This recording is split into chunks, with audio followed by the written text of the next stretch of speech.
Good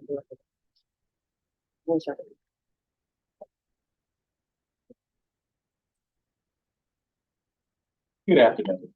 It is 5:07 on April 2nd, 2025, and this District of Columbia State Board of Education working session is now called to order. The working session is being streamed live on the State Board YouTube page for members of the public to view. The roll will now be called to determine the presence of a quorum. Secretary Butler, please call the roll. Representative Barnes. Representative Lynn. Representative Mayor. Present. Representative King. Present. Representative Best. Present. Representative Chang. Representative Colton. Present. Representative Boulay. Representative Henderson. Present. Representative Johnson Law. Good evening and present. Representative Thompson. Representative Williams. Present. Representative Patterson. Present. President Patterson, you have the floor. Thank you. A quorum has been determined and the State Board will now proceed with the meeting. At this time, I'll share my leadership report. I apologize for getting it out late, but I did finish everyone via email and I also have copies of it passed around as well. But basically I'll go through this real quick. So I just basically said, welcome to April, hopefully the start of the budget cycle. I know we're still waiting for that to happen at this point, but we're looking forward to that. Over the last month, I have been engaged in the work of advocating for community schools and the restoration of the $1.1 billion that the U.S. House of Representatives continues to take from our FY25 budget. I want to give a special shout out to Ward 7 Representative Thompson for her work with the advocacy of community schools and on the steps of the Wilson Building, and to Ward 8 Representative Johnson Law for coordinating students, parents, and athletes showing up for recess at the Capitol through over 700 individuals. The strong level we have, we have been strong in advocating for the voices of our constituents and mobilizing around the issues that impact the District of Columbia. There were several leadership meetings that I attended over the last month, so I'll give you an update on that. I had the pleasure of joining in person a staff meeting. Thank you, Director Butler, for allowing me to come to the staff meeting and just talking to everyone. What I wanted to do was just to get a temperature of how the staff was doing and to, just understand how I can be helpful in their work. After basically kind of talking about my leadership style as president, because it's the first time that I've got to attend their staff meeting, I opened myself up for questions for about 30 minutes. I thought it was a very good meeting. I hope they thought so as well. So yes, thank you guys. We also had the Deputy Mayor of Education meeting, which we had on 3/4/25. We talked about graduation requirements. I have attached the link so you can access it via the link, but that's what it revolved around. We did not meet with Chairman Mendelson in the month of March, but we did meet with him today. So I'm not going to give the report that we just had about a few hours ago. That will be my April meeting. Okay. We also had the opportunity, as we have here with us, to be with the Office of State Superintendent of Education. Again, congratulations from interim active, which we look forward to seeing the confirmation. What we talked about in that particular meeting was literally the literacy task force implementation. I will be talking a little bit more about that this evening. In regards to that, what we learned is that the learning management system will soon be online, which is always at that time. The administrators training is being worked on. So we'll talk about that you guys lack the authority to make it managed. We also discussed private schools and asked after obviously we're going to conduct a teacher survey prior and post. It's one of the things that we also talked about. We also talked about literacy coaches, community of practice of implementation with Fidelity, and how we can create some more buzz around it. Another issue that will come up tonight that we touched on was a graduation task force collaboration. I'm sure we'll have some more conversation about that this evening. We also requested data and teachers coaching and discussed personnel oversight. So those are the kind of meetings that I had as far as leadership over the last month. Again, I want to thank my colleagues, for all the work that we do. I know this has been a busy month. Budget and all the things that's happening on the Hill, everybody off and everybody was racing to kind of throw their support behind any effort to get that $1.1 billion. I've seen most of you guys at various meetings out the city, just advocating, lifting the voices of our constituents. So I really appreciate all the work that everyone is doing.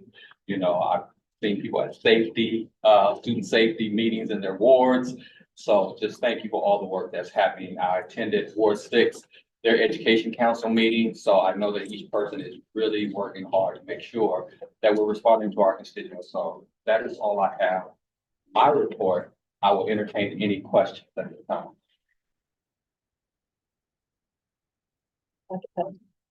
Yes, Representative Johnson Law. As you thank us, I just wanted us to thank you as well for all the work that you're doing. I know it's not hard coordinating and facilitating and doing all the things you're doing. And, you know, you're also a parent and it's a lot going on. And so just thank you for everything that you're doing as well. You have to uplift each other as you uplift us. I appreciate that. And reminding me that I'm a parent, I'm very appreciative of all the work of my school DC. Match day did happen. It came, a lot of parents are happy with where, you know, the schools that they got matched with, or they're looking at choices and stuff like that. And so congratulations on another season of that, you know, and I know it's ongoing as always, but that's not easy. But just talk to a lot of families who are truly happy with their match. It's like that. I know I am. My child got into their number one choice. So she'll be going to Kelly. So we're very happy about that for ballet. So yes, very happy. And at this particular time, we're going to turn to Director Butler for the report for the director report. Good evening, members of the DC State Board of Education. The team has been focused on preparing for our office construction, visiting council members to share the SBOE 2024 annual report, and working with the mayor's budget team to modify and adjust our FY26 budget request. First, DGS offered SBOE a swing space at 955 Plaza. During our tour of the space, we also were able to identify a possible working session being on site. So there may come a time over the next few months where our working sessions will be moved to a different location, just for ease of. Over the next few weeks, we aim to finalize the comprehensive construction timeline with DGS and distribute a detailed construction memo to the entire board with the timeline and next steps. Jim Briones, Andrew Root, and myself spent the last 2 weeks with 7 council members sharing the agency's evolution, news publications, and gathering feedback on what the council would like to see and hear from the agency and board members. After we finish our final meetings next week, we will share our insights and recommendations to the board via email. I will personally say that it has been a joy to actually meet and sit down and get to know the council members personally. We're very excited that they all want to schedule this different time to really be thoughtful and share and have tons of questions. And so it's a really great experience for the team. And it was also an opportunity for us to make sure that all of the council members and their staff were up to date on the SBOE newsletter and blog, and so they can keep up with what's happening and what the state boards do. After we finished our final, next, March has been a month of advocacy for the board as the city's budget was entangled in Congress's continuing resolution. I would like to thank Andrew for spearheading a seamless process that enabled members to share their ideas in a unified statement representing the board's values. In addition to the information previously shared above, SBOE is also bidding farewell to three team members: Devon Marshall, Kathleen Coughlin, and Cheyenne Hunter. All 3 of these dynamic individuals have made significant contributions to our team and the board's work, and we are sad to see them leave. We wish them well in their next adventures and hope that our paths cross again soon. With that in mind, we are actively recruiting to fill these vacancies, and we will be short-staffed come the April public meeting. We'll be down those 3 members, and another member will be out of town. So, just FYI. Last, if you have any additional items for board leadership upcoming meetings with the state superintendent, we have that meeting next week. We also have a separate meeting with DC Chancellor Barry. Please make sure you email those to me and board leadership by April 7th. Thank you. Mr. President, that concludes my report. Thank you, Director Butler. Do the members have any questions for Director Butler's report?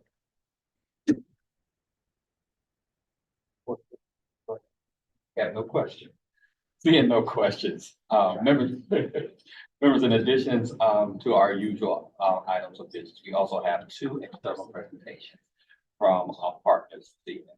I encourage rich discussion as always, but we'll also be keeping an eye on the time, okay, to ensure smooth transitions, okay?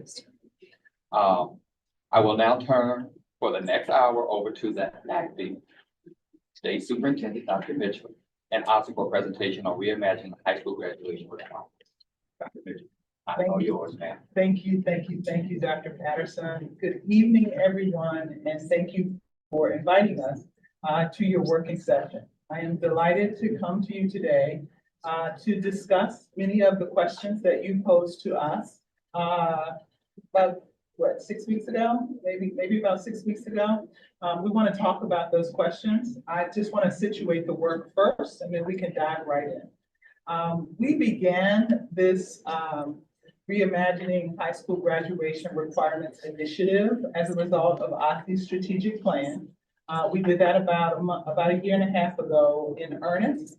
And the goal was to revise the graduation requirements, make them a little bit more modern, hopefully to spur more students on to being successful, not only in high school, but as they transition to post-secondary education and or the workforce. One of the things that we know about high school graduation is that our graduation rate is 76%, and it has been increasing every year for the past several years, and that is terrific. But that also means that we're leaving a quarter of our students behind. We also know that our test scores, while they too are increasing and while we are growing incrementally every year, we also know that they're not where we need them to be. We have about a third of our students that are proficient at ELA. We have about a fourth of our students proficient in math, and probably 1 in 11 and 12, they're proficient in science. So these numbers tell us that we're making some progress, but our system is not where we want it to be. And we all know that we have a lot of work to do. And one of the ways that we can begin to improve the process is through these graduation requirements. We think that one of the things about our graduation requirements is that they just haven't been looked at since, I believe, your subcommittee 2016. We have been doing a lot of work trying to understand from the perspective of all of the stakeholders what they want to see in graduation requirements. And we've learned that from the students' perspective, they're very interested in making the coursework more interesting, more relevant to their lives. They want to see their future and be able to work towards careers that they're most interested in. And they don't want to just keep going through the motions. This is some of the stuff that we heard. We also know that we want to be sure to change the requirements in a way that hopefully can engage all of our students, not only the ones that are on a successful path, but also those students that have the possibility of falling behind. So we want to make sure that we're thinking about all of our students as we do that. And we want to encourage project-based learning. We want to encourage experiential learning for our students. We think that that is a good thing. We also want to encourage course substitution. And finally, we wanted to take a look at the core requirements. And I will tell you that as we have shared with organizations across the city, most folks are very much in support of many of the changes that we have proposed so far.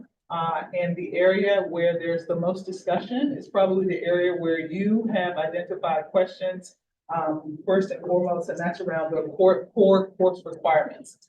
We'll talk about that as we get into the discussion. But I just wanted to say, first and foremost, thank you so much for all of the questions that you posed to us. Really gave us the opportunity to answer those questions, and where we didn't have an answer, to think about areas that we hadn't thought about before. So I thank you for the questions, and now we're ready to get started. My colleague Shamir Jones is going to start us out, and then we'll get into your questions.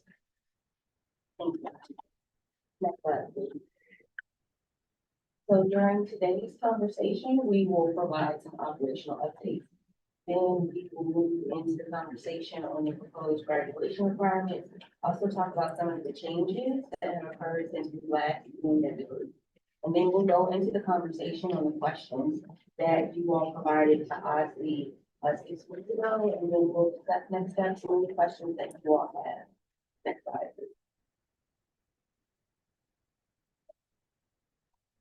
So Ozzy has been moving the work along on the graduation requirements in these key areas. So the first is the DC graduate profile. So we want to thank you all for the contributions that you all made to get this product to the final state. It is now on the Ozzy website. As the next step, Ozzy is going to convene a group of educators across grade bands. And the goal of that group is to advise on course level and LEA level resources related to the profile. In the area of research and public engagement, Ozzy is expanding upon the work that we started in 2023 and 2024. We are currently actively participating in listening sessions with many of the same stakeholders that help to contribute towards the current recommendations. Similar to our activities from 2023 and 2024, we will also be hosting a general public feedback session. That public feedback session is slated to occur on May the 28th. We will also administer a public survey for feedback on current recommendations. All of this will be posted on the Ozzy Reimagined High School Graduation Requirements website for the public to be able to get additional information on those activities.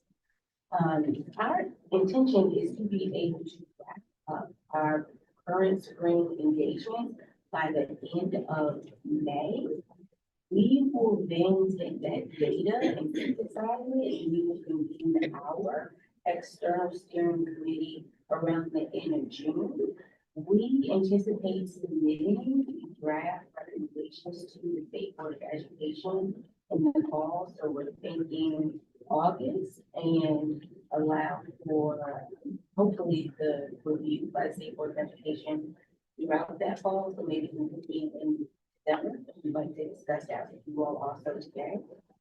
We'd like to use 2026 for any of the following rulemaking process related to the state, related to the graduation requirement. And right now, we are hoping that the requirement will be effective for the first 9th grade class, 27-28. So Can I stop you there? Just wanted to say that is our timeline, but we are completely open to hearing and talking about, discussing with you the extent to which that works for you. and thank you for adding in. And the next area that we absolutely appreciate is continuing engagement with the State Board of Education. And I appreciate the opportunity to partner with the State Board. Since we have last convened, we have had State Board of Education representation at some of our listening sessions. So thank you, Representative Johnson Law, as well as Representative Thompson. We are also currently coordinating the additional Board Education Council sessions. So we look forward to having the underrepresented participate in those sessions with us.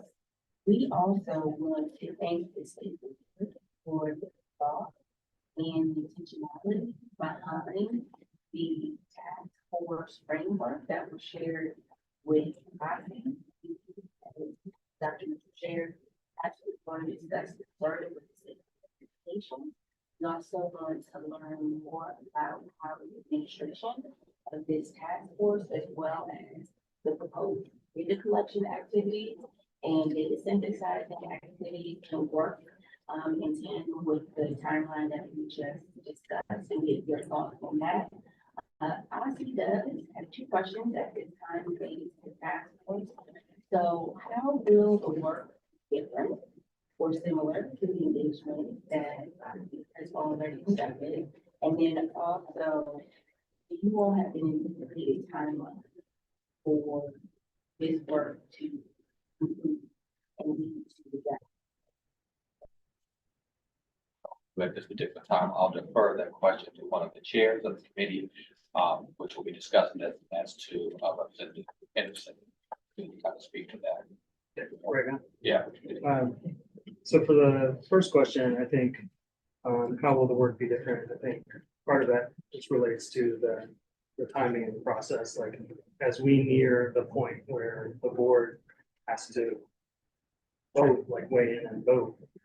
And we're getting to an iteration in the series of iterations closer to that point, to make sure that we are doing thorough vetting of those later stage iterations. I would like to reserve time for Representative Thompson to add as well. She's the other co-chair. And then a timeline, I don't think we are wedded to a particular timeline, so that's something we would want to work with you on. And as you were talking about your projection and talking about having it be effective for a certain grade year, like it would be helpful to know, to be able to work back from that, to know like when is we would have to finish by this time in order to implement for X year. Would be helpful. So I don't think either of those things are fully settled from our side of things. We want to work that out.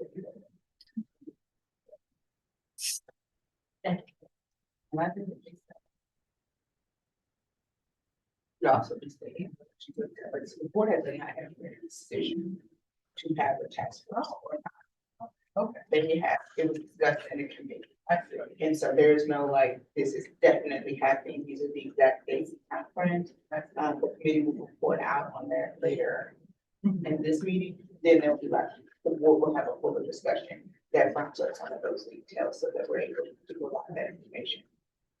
And that's why I kind of asked the committee to kind of like, you guys presenting first on our agenda, but we didn't want to, you guys would then have a report out after you guys have left without at least trying to kind of express, some of what was going to be reported out on. Nothing is like, again, has been, finite, they'll give their report, and then we'll kind of go from there. But we want to make sure at least you guys were cognizant and also that there was a proposal that was coming after your presentation on the task force and everything, so that if you had questions, you could. So I appreciate the task force, well, not the task force, the committee for asking the question ahead of time. So thank you. Great. Continue. Thank you.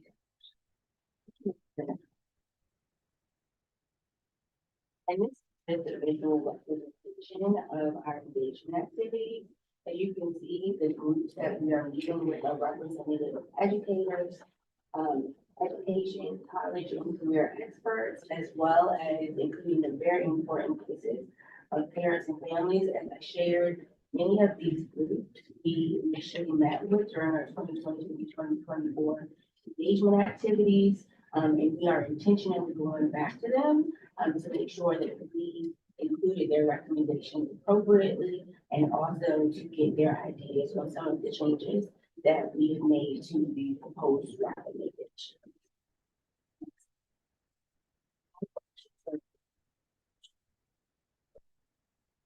Sure, so we wanted to share with you some of the recommendations that we have thus far. And in terms of why this was neat, why we're doing this work, why we think it's important, it's all about student success. How do we help our students better engage with their high school coursework? Hopefully that will enable them to do well in their courses and also graduate.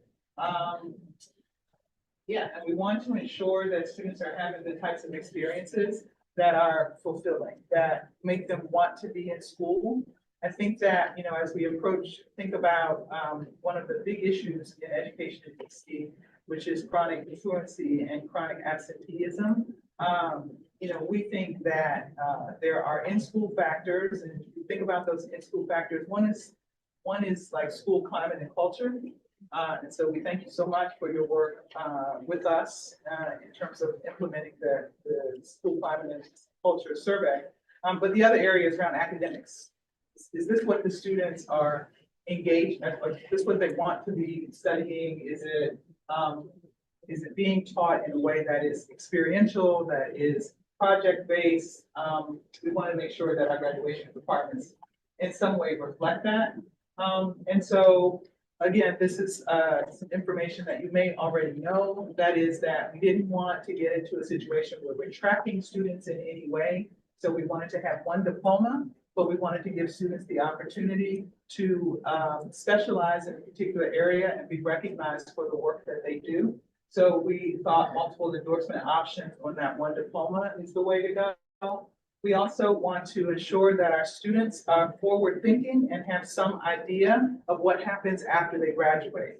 And so while the current requirements have that the students are supposed to have a plan, we wanted to make sure that students have the opportunity to talk with a knowledgeable person in the school at least 3 times with their plan in mind. So that throughout the course of their high school, they're taking the classes that would set them up to be successful in the area, in the pathways that they want. And we also wanted to assure that whatever we do, we are not limiting students' ability to move on in post-secondary education. And we wanted to explore course flexibility as well as substitutions so that kids can, again, be in courses and classes that are of most interest to them. Next slide, please. So since we last talked, I believe we made a few changes. One change is that we were using the term pathways earlier on, and our CTE friends felt that pathways was 1, an overused term, and 2, that it is also used in CTE specifically. And so we decided we're thinking about endorsements, so let's just call it endorsements. And then another area is,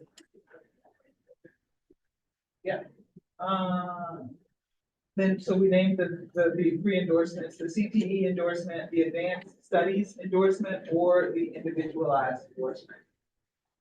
We also got so much blowback from the earlier recommendation about limiting the number of math classes to 3 that we just decided that we had so much feedback there that we should go ahead and maintain the 4 areas of math. However, we did think that we might propose some flexibility within within those 4 years. And so we thought about opening up the requirement around Algebra 2 to include other types of math. We also recommended increasing the electives from 3.5 to 4.5 units. We could talk about how that addition happens later on. Next slide, please. So now we can jump into your questions, and we can do this with me sort of narrating. I know that you have both the document which answers the questions to the best of our ability. So would you like me to go through, narrate, or would you like to ask questions? How would you like to move forward? Have a document with responses other than the slides? That is what mine. Okay, that's. Oh, I'm sorry. It was my understanding that shared We should just slide, not the. not the long document. Yeah. So you will be receiving pretty heavy document, which answers your question. So the first question was about recommendations that Osi shared.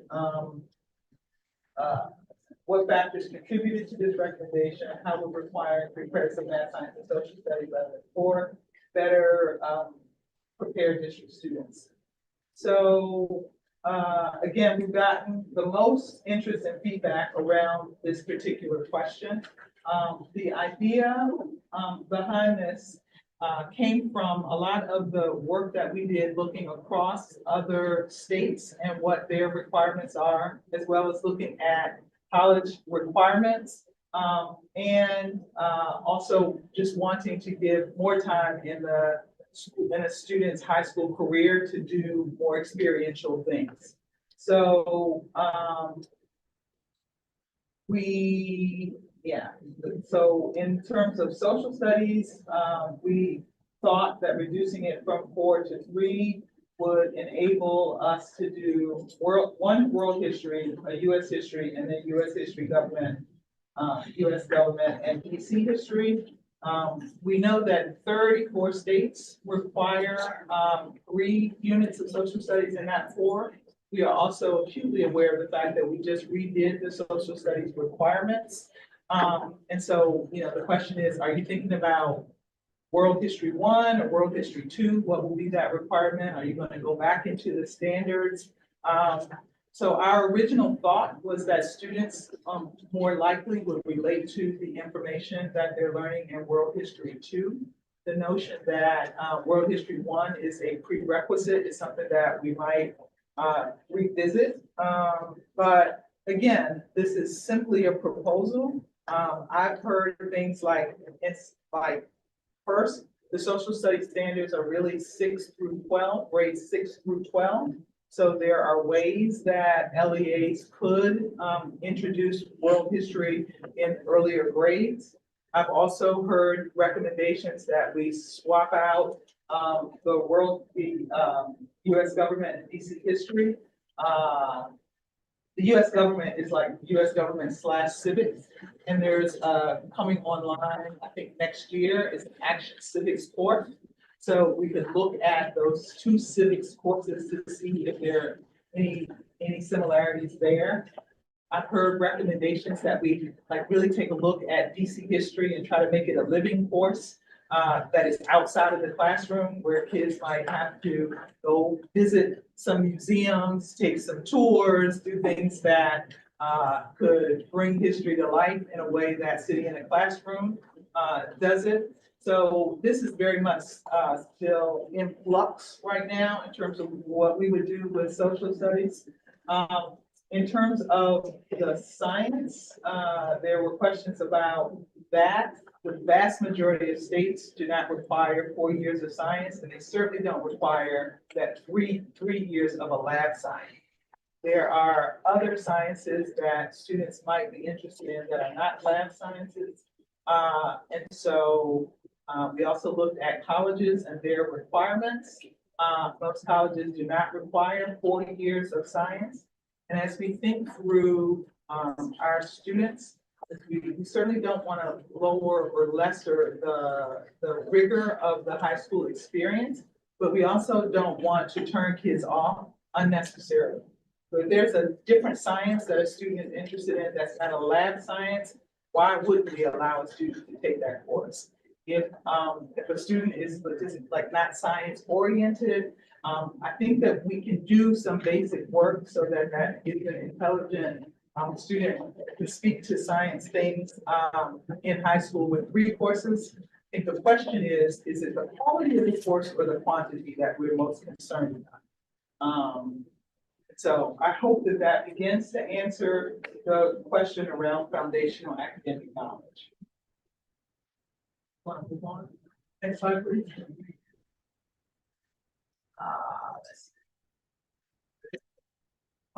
Graduating competencies, foundational knowledge, with development of competency, foundation, and what conversations is actually about defining competence and foundational in the context of environments. So a lot of the work that we've done across the board with the graduation profile, as well as these recommendations, really come from all of the work that we've done with stakeholders. And many stakeholders have talked about, yes, foundational knowledge is important, but the types of knowledge and the types of characteristics that they talked about in the graduate profile, people are equally committed to. And that is what came out of those discussions around what's really foundational, what do we want our graduates to look like. It's also considered the minimum admission requirements of youth apprenticeships in nearby university discussions. So Certainly, when you think about youth apprenticeships, one of the folks that comes to mind most immediately is our former deputy mayor of education, Jenny Niles. So we've met with Jenny Niles and her folks at City Works, and talked about apprenticeships, and what is required, for those early apprenticeships. We've got a really nice relationship with them, combined with our career and technical education work. And as a matter of fact, in our career and technical education state plan, we have committed to, I think it's 7%, some percentage of students completing apprenticeships as a part of the CTE pathways. So yes, we have definitely done that. And we also talked with Trinity, Washington University, which is probably the university that educates more DC graduates than any other university in the country. We also had conversations with President Eddington at our local public institution. So those are the two institutions that we had the most conversations with about what happens in our DC graduation requirement. Next slide. Yes. Did you guys talk to the Workforce Investment Council at all? We did. Just wanted to make sure. We absolutely did. We absolutely did. And of course, because they are the Workforce Investment Council, they are very interested in the durable skills that we can help our students realize through not only classroom, regular classroom experiences, but the experiential workspace learning activities. Yeah. Next slide. Course availability and number of credits. So does OSSI have information from the course collection initiative about schools offering for extended learning in arts or foreign language past the number of credits required for graduation? So our course collection effort began in earnest last year. We have amassed thousands of courses that are available in our schools. But we haven't been able to use that information as of yet. We hopefully, budget notwithstanding, we are hoping that next year's collection will be much richer because we'll be linking the courses that are in the catalog that has been created to students. So we'll be able to track students' progress through school. But we just aren't at a place right now where we can use the data with this particular research. Course availability, if students were required to take fewer credits in these subjects, what steps could OSSI take to ensure that students who want to continue advanced studies to do so are opportunities for advanced studies distributed equitably across the city? So when we think about advanced studies, we think about dual enrollment, we think about IB, and we think about AP courses, right? And so what we know, at least from DCPS, is that advanced course, AP courses are available in all of the high schools. Is it 4 or 7? At least 4 courses? At least 7 courses in every high school. At least 7 AP courses in every DCPS high school. We are pretty sure, we've not done a survey of all of the charters, but we are pretty sure that the charter schools also offer advanced placement courses. And then I'll talk briefly about the dual enrollment consortium, which is the consortium that we run at OSSI. This is a consortium of 12 or 13 institutions of higher education. And we offer courses through those institutions of higher education to our public school students. The reason that the consortium exists is because some of the smaller schools could not garner and create the partnerships with the public, with the higher education institutions that would enable them to offer dual enrollment to their students. So we've got relationships with most of the high schools in the city where students can take a dual enrollment course. The students are never charged for that course. The students earn the credit. If they are successful, that credit can follow them to their choice of higher education institutions once they graduate. Most of the time, I can't say that happens all the time, but most of the time. In terms of credit trends, what information, if any, does OSSI have on the number of credits that can be accommodated in a student's schedule at different district high schools? So I think that, I know that we've had a discussion with DCPS, and they have indicated that a student theoretically can take 32 courses over the course of his or her, 32 units over the course of his or her high school experience. And that is theoretical because there's something to do with the schedule. If the school is offering a schedule whereby the courses are like longer courses and alternating days, then there is the opportunity for more credits to be accumulated. But all schools don't follow that schedule. So that's the answer to that question. Next slide. So science and world history, core courses. Why did I single out biology as the only required science course? Does I recommend requiring lab science credits or forego that requirement in the future?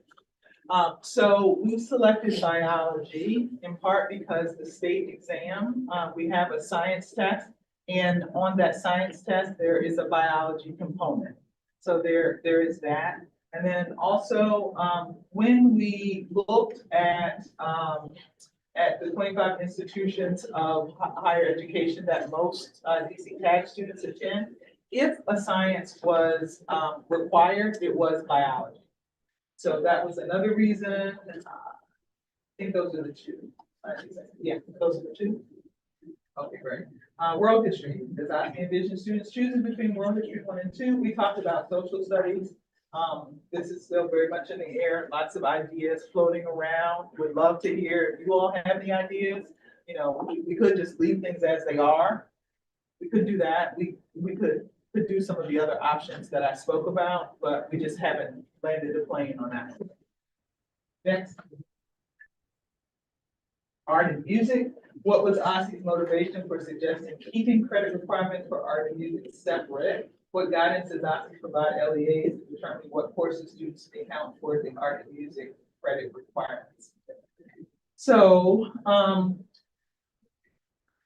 I think initially we felt that we want to ensure that we are producing well-rounded students. And so, tinkering with the art and music requirements did not seem like a good idea. And as we did surveys, for the most part, people supported the credits as they are. Yeah, I just think that removing them would not be a good idea, would not be well received. But maybe I'm not correct there. But certainly we did not hear a lot about art and music or about changing the art and music requirements as we did our stakeholder engagement. What guidance does OSSI provide? And I'm curious about the question too, because like, I think it's a 0.5 for art, credit for art, and a 0.5 credit for music. Can anybody unpack this question a little bit for me?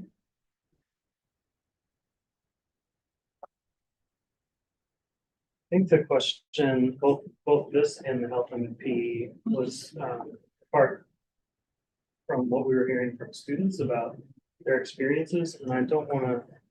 Student on the spot. I don't want to put a student on the spot. But- They are here. I think Representative Singh was talking about how, like, maybe you didn't have health or something. I don't. Oh, yeah, me Representative personally. Jane.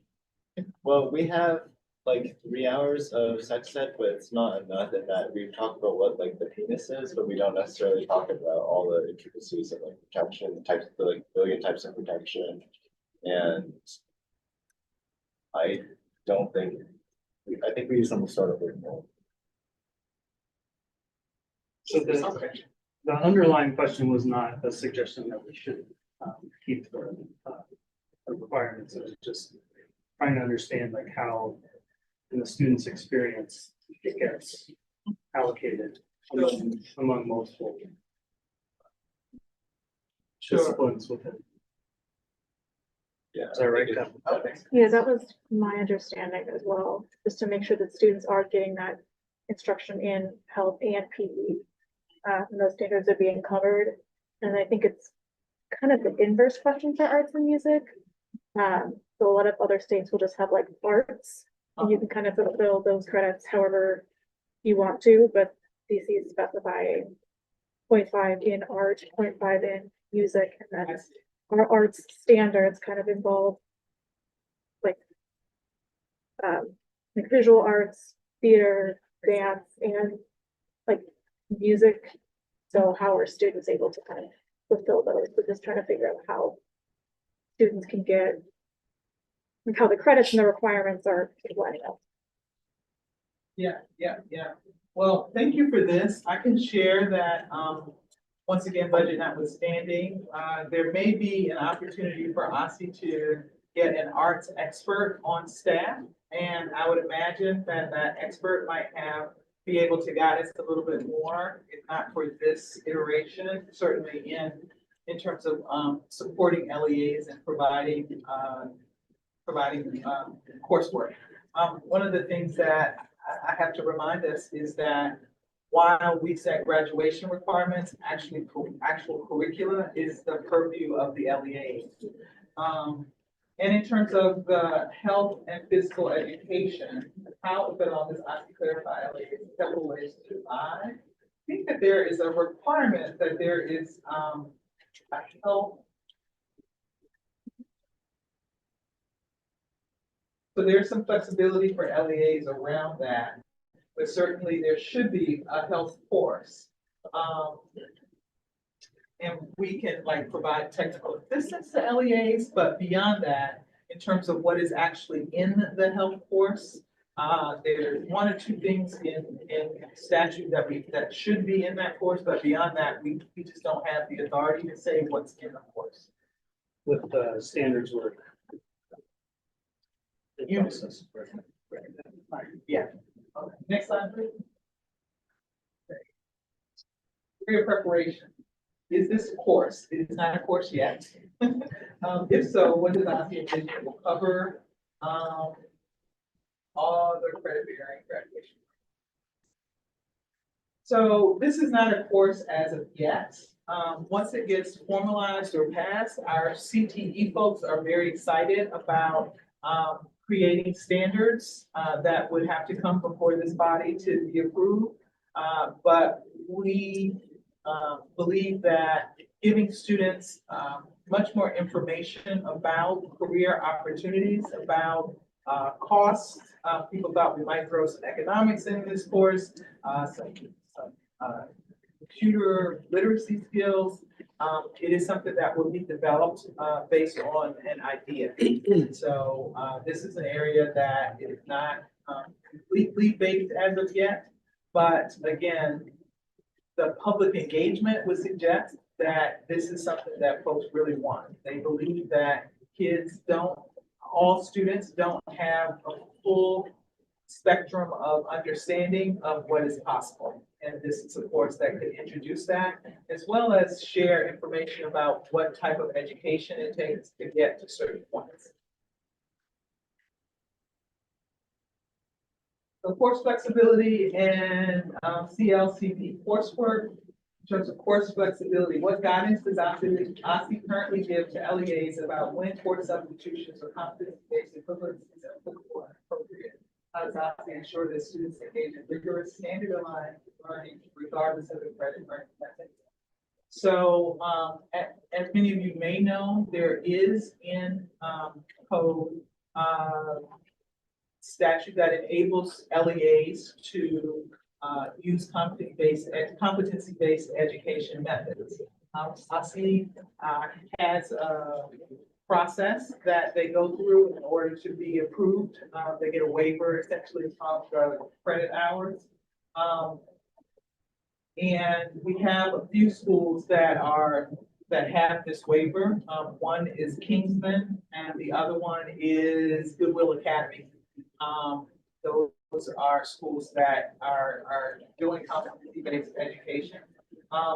while we want to encourage competency-based education, and we can talk about that a little bit when we talk about some of the course substitutions, that is just such a huge topic, and to do it well takes a lot of professional development and a lot of understanding on the part of the school and or the teacher. And so that, in my opinion, if we're like wanting to work with LEAs to support that, is a different body of work. It is indeed a whole body of work to help people understand and actually do this competency-based education, particularly as a whole school. College level and career preparation coursework. At this time, does OSCE recommend keeping or removing this requirement? We think that this requirement is a solid requirement that should not be changed, and so we are not recommending that we change that. We think all students should have the opportunity to either take a career technical education course or CLCP course. Next.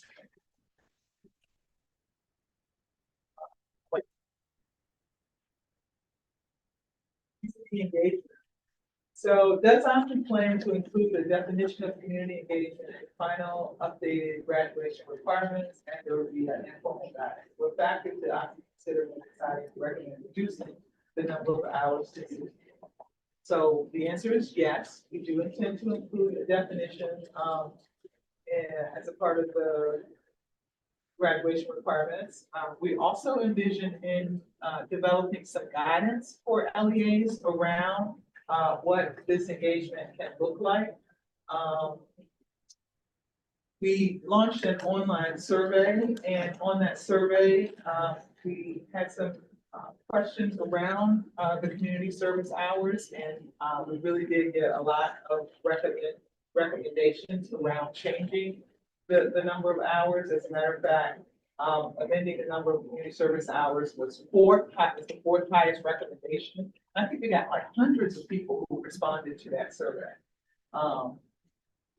We think that service-oriented engagement is really important to young people, but we know and recognize that young people have complicated and busy lives. And so cutting back the number of hours is in direct response to feedback that we've received, and making it an engagement versus service would enable those that have to work to be able to fulfill a requirement and keep that job at the same time. Next slide. Post-secondary plan contents and implementation. Does OSCE envision requiring particular elements to be included in the post-secondary plan? We do envision the touch points, and again, we envision some guidance around what those touch points look like. What kinds of guidance, resources, and technical assistance might LEAs need? We think that as we develop the guidance, we will be working with college and career coordinators at the schools, as well as our college and career unit within OSCE to come up with guidelines that are flexible enough so they don't pigeonhole LEAs into a particular area, but at the same time have some foundational information that's important across the board. Next slide, please. Responsibility. Who does OSCE imagine will be responsible for students' plans in the final graduation plan? Create those for the students who will graduate.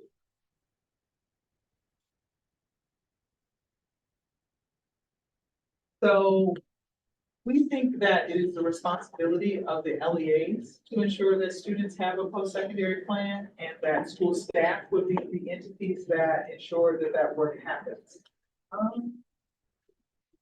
Yeah, and that, yes, it will be a graduation requirement, just like course credits and community service engagement. So we are envisioning that either counselors or college and career coordinators or particular teachers that have a bit of training would be the entities that work with students on those plans. And I can tell you that many in the public said very clearly that having these touch points is not only important, but incredibly relevant for students to think about and take courses based on what they want to do moving forward. Many people love that idea. Next, capstone project. Does OSCE anticipate developing more specific criteria for what must be included in a capstone project? What kind of guidance and support does OSCE need? So once again, here, we know that some schools already do capstone experiences. So we are planning to learn from those schools as well as work with those schools as well as others to create guidance around what the capstone experience could look like. Here, what we're hoping is that if LEAs understand that students have to complete this type of capstone experience, project-based learning will become more embedded into the schools across the board as they build up to this capstone experience. Next slide, please. Diploma, seals, and endorsements. So what discussion any OSCE had around the possibility of creating state owned diplomas?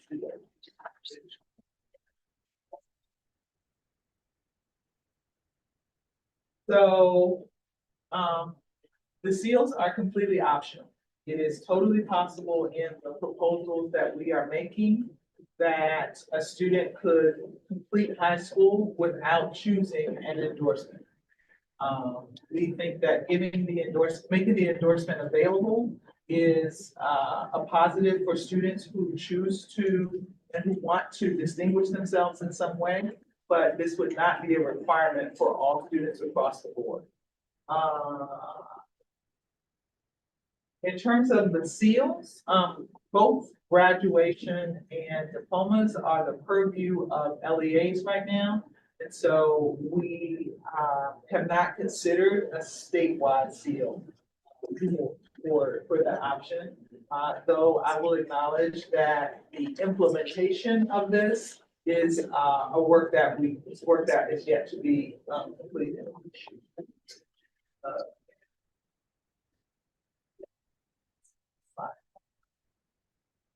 Diploma modifications for students with disabilities. Does this refer to creating a state-defined alternative diploma or modifying elements of a regular diploma placed on students' IEPs?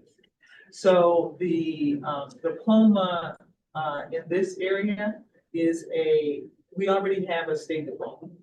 We give students the state diploma outside of the regular diploma that students receive when they complete a high school in DC.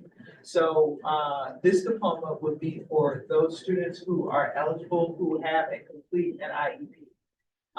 And it again would be the state diploma, very different from the diploma that the majority of our students receive. I think you all know that we're interested in doing this because the diploma has more cachet for students who graduate than the certificate that students receive right now. Let's not say like this. Yeah, I think that answers the question. Does OSCE have any initial ideas about how to communicate with parents and community organizations, employers, and others about the merits of the state diploma, thereby expanding? I will tell you that this is one of the most popular and really praised aspects of the graduation requirements as we have met with folks and as we have shared this idea of using other ways. I don't know that it won't be difficult to share this, and I think that we can absolutely find ways that will be very clear with everyone involved, and particularly the employers about the value of this. Next slide. Student perceptions about graduation. What information does OSCE have about how DC students perceive the value of earning high school diploma and whether they see it as a worthwhile endeavor? So it is fitting that Clara is here, because Clara from the DME, hi there, and her colleagues, hey, formerly of OSCE. they completed a great deal of interaction and interviews with students to get their reactions and responses to high school graduation. And we are very grateful for that work. So we definitely included students in their comments in the work that we have shared thus far. Yeah, so the student engagement focused on several areas, including their high school experience, career preparation, pathway opportunities, graduation requirements, future readiness, and social emotional learning and supports. So they did 16 different focus groups to ensure that we had student perspectives in the work that we completed thus far. Next. I realized that we are on page 24, slide 24, and we are running short of time. So how would you like to proceed? And if you're ready, I think you've answered a lot of questions, okay? I appreciate You asked a lot of questions. questions. So you've answered a lot of questions that we already posed, but I do want to open it up now for members to ask questions that they may have asked. Absolutely. That a little bit more in depth from the ones that you get. I'll now entertain questions and everything. Okay, I'm going this order because this is where I kind of saw them. I'm going to go with Johnson Law, Representative Johnson Law, Henderson, and then our Vice President, and then Tulane. So Johnson Law. Thank you, Mr. President. First of all, Dr. Mitchell and your entire team, Dr. Jones, Andrew, thank you so much. Just a quick question about the diploma modifications for students with disabilities. Mhm. My question is, and I wrote it down, so sorry, I'm not looking you in your face. When you say like an alternate state diploma, is it like an alternate state diploma that's basically saying, okay, this is just a certificate and we're just renaming it? Or are we talking about like an alternate route to get to the diploma that may be, like, does that make sense? It makes total sense. The diploma that we are talking about is based on the IEP and the completion of the IEP. Like Okay. for students with special needs who are level 1, they already are on a track that would enable them to get the diploma that other students receive. This diploma is for students that have special needs and who are on the certificate track. And we want to call that certificate diploma to give them that cachet. Okay. Can I follow up with you? Please. Okay, because I have ideas, because I'm thinking about like our kiddos that like are in the middle. Mhm. Like there's some kids who it might be, I'm trying to like preface this by, I'm not trying to be mean towards our schools, but it's hard, right? And so they might just want to put them on a certificate track because it's easier, but the child could actually go and get a diploma. And so, just like with modifications and things like that. And so I'm trying to figure out like, okay, how do we get them on this alternate route to a diploma instead of putting them like on a certificate track, if that makes sense. It's a lot of kids in the middle, but I can follow up. I'm not going to take up the time, Mr. President. Can I just say that I think that is a really critical area that we need to explore, but I'm not sure it's for graduation requirements, right? Okay. Because that is what is happening in the IEP team, and what is that team doing to support that student so that that student can reach his or her full potential. And so I think it's a really, really important point. I'm just not sure that it's a graduation requirement for it. I appreciate that answer. Thank you so much. Want to go to Representative Henderson? Thank you very much for answering the many, many questions. It's helpful for us. I think it's helpful for the public as well. One of the questions that was really important to me was about the total credit trends, because I think I certainly entered this thinking about it as the big impetus was for flexibility. But as I thought about the student experience, I think in most of our high schools, and I think we collectively should find this out for sure and know like the total credit available at each high school. I know that there are some like Banneker, Kinley Tech, that have tighter, they don't give their students a lot of flexibility either. I mean, they pick a path, but once they're in a path, that's kind of it. And they're on the type of schedule that it's like 6 courses per year for 4 years. So they are really tight to this total requirement that we have. But if you're on the 32 end, then there's already lots of flexibility. And so when it comes to some of these other questions about, well, you know, should we take away a history or a math? I feel like there's less impetus to do that. And so I would want to err towards like not taking those away, because it's not needed for flexibility, at least in the way that I initially thought. And I think the places that do have the tighter, like Banneker and McKinley, like they are very proud of, tied to the requirements that they have. I think that they're already meeting those. And so I don't think it would be, I mean, we need to ask them, but I'm not so concerned that they would be concerned about that. So I think that's important for us to know, so that we know how important it is to achieving flexibility. I think you're right there. I think you're absolutely right there. The only thing that I would add is that the more work-based learning opportunities for some students, the better off they will be. So it could be that students do an internship in both the 11th grade and the 12th grade. So then you might get into flexibility. It might be that students are going to the ATC center. And so the transportation takes up time over the course. But I do believe that I think you're right, that the fact that more units are possible within an academic year is something that we should consider. Yeah, so I think if they already have that flexibility, but if there are other barriers, we need to identify those barriers to address them. I wanted to say another thing about the Algebra 2 requirement. I think Maryland just approved a change, and like, I'm not sure how important it is that it's Algebra 2, but the concern about that comes from, and we asked another question about this, of like what universities and programs require. So I think we are still at a point where a lot of universities, so somebody, a math teacher brought to me of like, you know, X number of schools like University of Maryland, like close by universities that still have an Algebra 2 requirement. Yeah. So I think like we more broadly may be moving towards flexibility on an integrated math course or so on.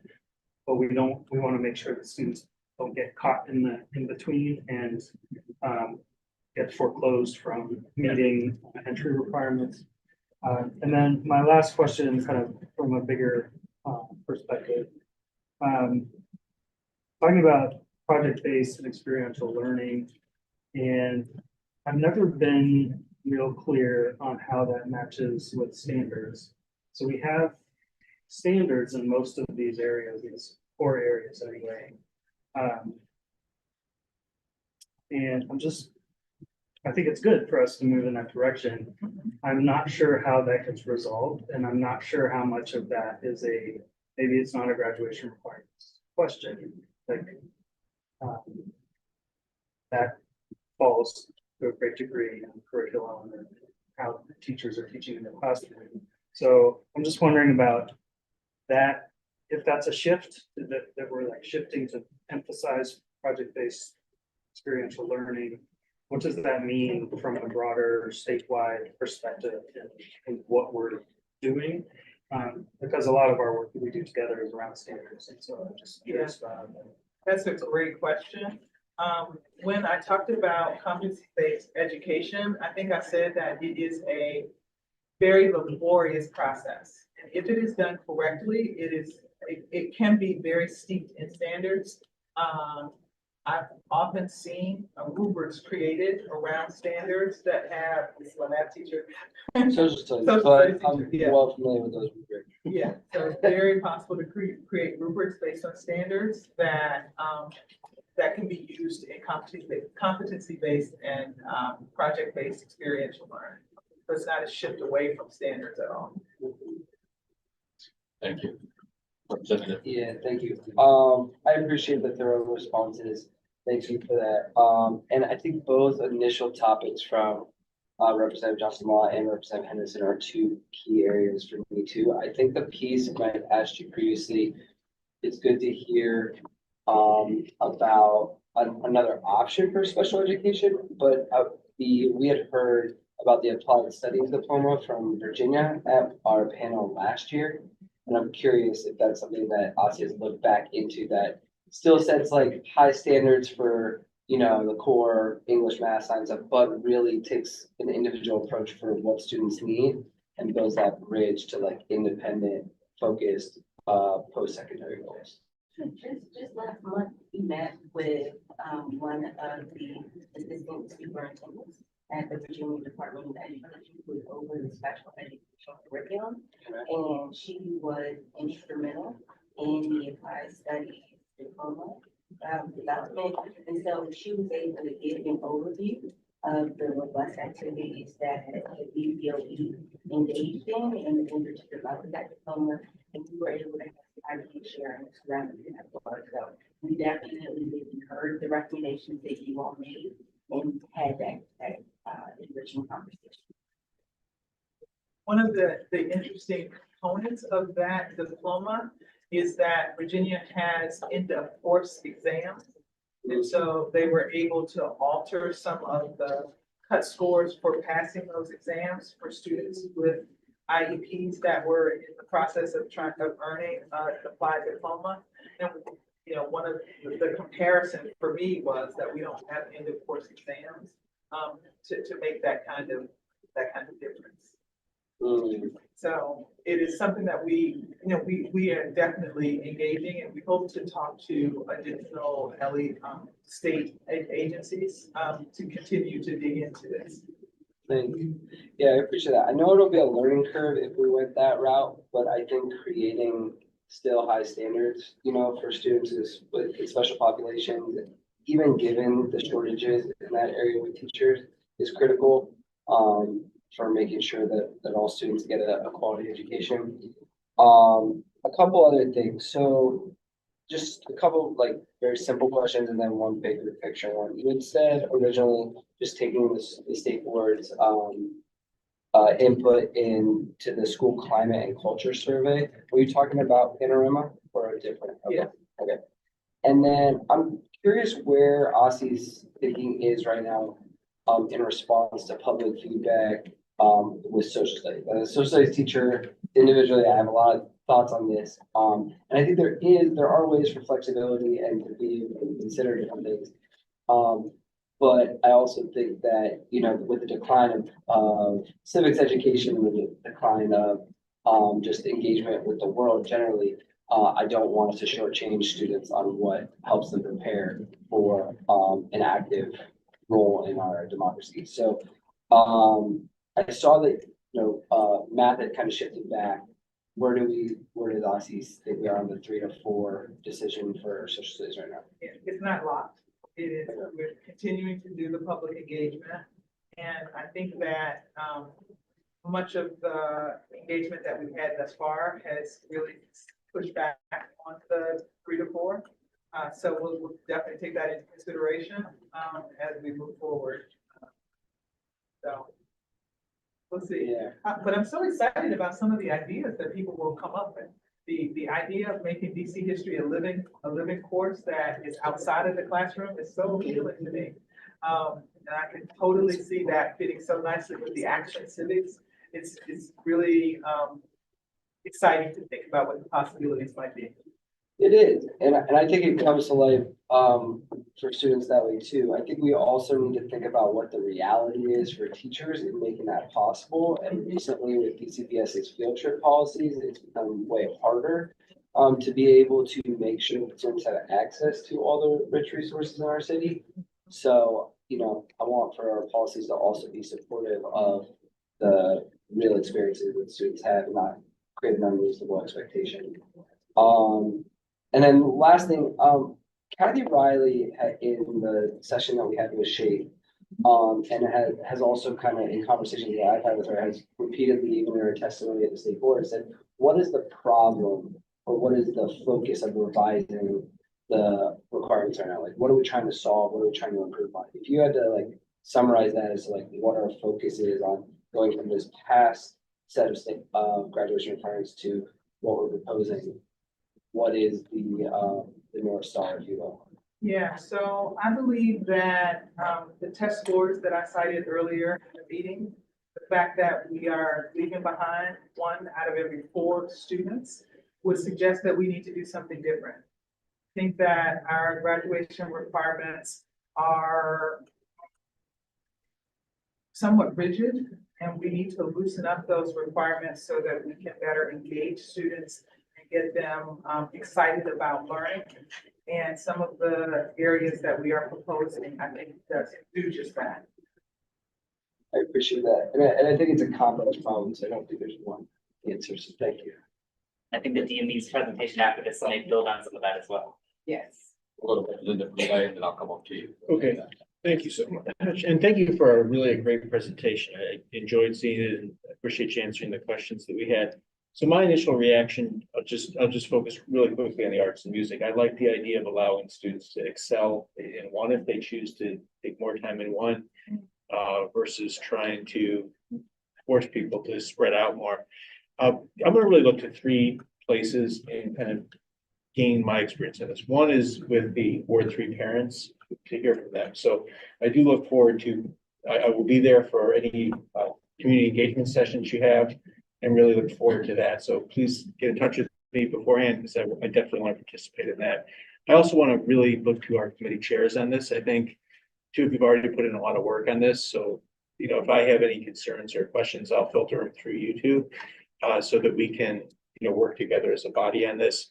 And then lastly, I want to check back in with the groups that came in and I think really gave you some good feedback at the beginning of this. And those would be the universities and the employers who spoke to the gaps that our students right now have in succeeding when they go off to college, when they go into the workforce. So I hope what we'll do is, you know, take this plan, take it back to them and get feedback to see if they feel that it closes those gaps. And I think that's going to be one very important factor for me in looking at this. And just the way I visualize things, I think this was great, the way you did it with the PowerPoint, the questions. I'd love to see at some point a side by side where we look and see what's coming and what's going. Like, what are the changes side by side? Maybe a more of a spreadsheet, guys. I'll see them in a table. Yeah. And then I can see kind of, you know, what we're getting rid of and then what we're adding. And I think that might help other people visualize it too. So, but great start to it, and I really appreciate the presentation today. Thank you. Representative Best on deck as well. Yeah, first off, thank you for all the work that you all continue to do. In my outreach for the Civics Week proposal that we've been working on, there's been a growing concern about cutting social studies from 3 to 4. I mean, from 4 to 3. Yeah. In my opinion, you know, I also I strongly agree with them, but I want to also urge, I think that social studies, those are the classes that kind of allow us to, our students, to learn more about the world around us, whether that's in this country or outside of this country. And I think that right now in our country, we are currently losing that. And I don't want us to follow the trend of those 34 states that are doing less than, as opposed to us continuing to ensure that we are doing more than. So for me personally, like, I know that it's always tough to choose. Like, you know, it's not not an easy decision to make, but I do think that if we are taking certain things out, I would really hate for it to be social studies. Thank you. Thank you. Dr. Colson. Yes. As everyone has said, thank you so much. We truly appreciate you and the team being here. When I hear about reimagining, it makes me excited, but I also think about reimagining as it intersects with the rest of the world, right? And so I can't help but listen to this and think about where we were in 2020, right? So as a school-based person, we were reimagining, readapting, and coming up with wonderful things. So we thought to bring our students back to the school building and specifically for the high school where I was serving. And so you included in your data talk, you talked about truancy and how our students are still not coming to school to the level that we would want. And so I don't really have a question. I just want us to continue to consider all of the intersections of what's going on in life now and what we see and what we have not seen yet and what could come. Because while we're preparing this wonderful meal in the table for our children and our students, they may not come to dinner because they may have competing priorities. And like it was in 2020 for my students, it was providing for their family and going to work. And so if there's a way while we're reimagining to create a win-win situation where they are learning and still able to meet that hierarchy need, I think that we should continue to consider that and put that in the plan. And hopefully we won't need it, but I don't want us to be caught unprepared. So just keep that in mind. I would encourage us all to keep that in mind. Thank you for that. Appreciate that, Dr. Coles. I would be remiss if I didn't come to the students and see who are the most impacted. If you had any questions regarding this, I see Representative Ting. I have two. So one is for expanding the definition of community engagement. Would that mean that for like the Marion Barry Summer Youth Employment Program, if you're being paid, would that still count as hours? I think there's a possibility. Okay.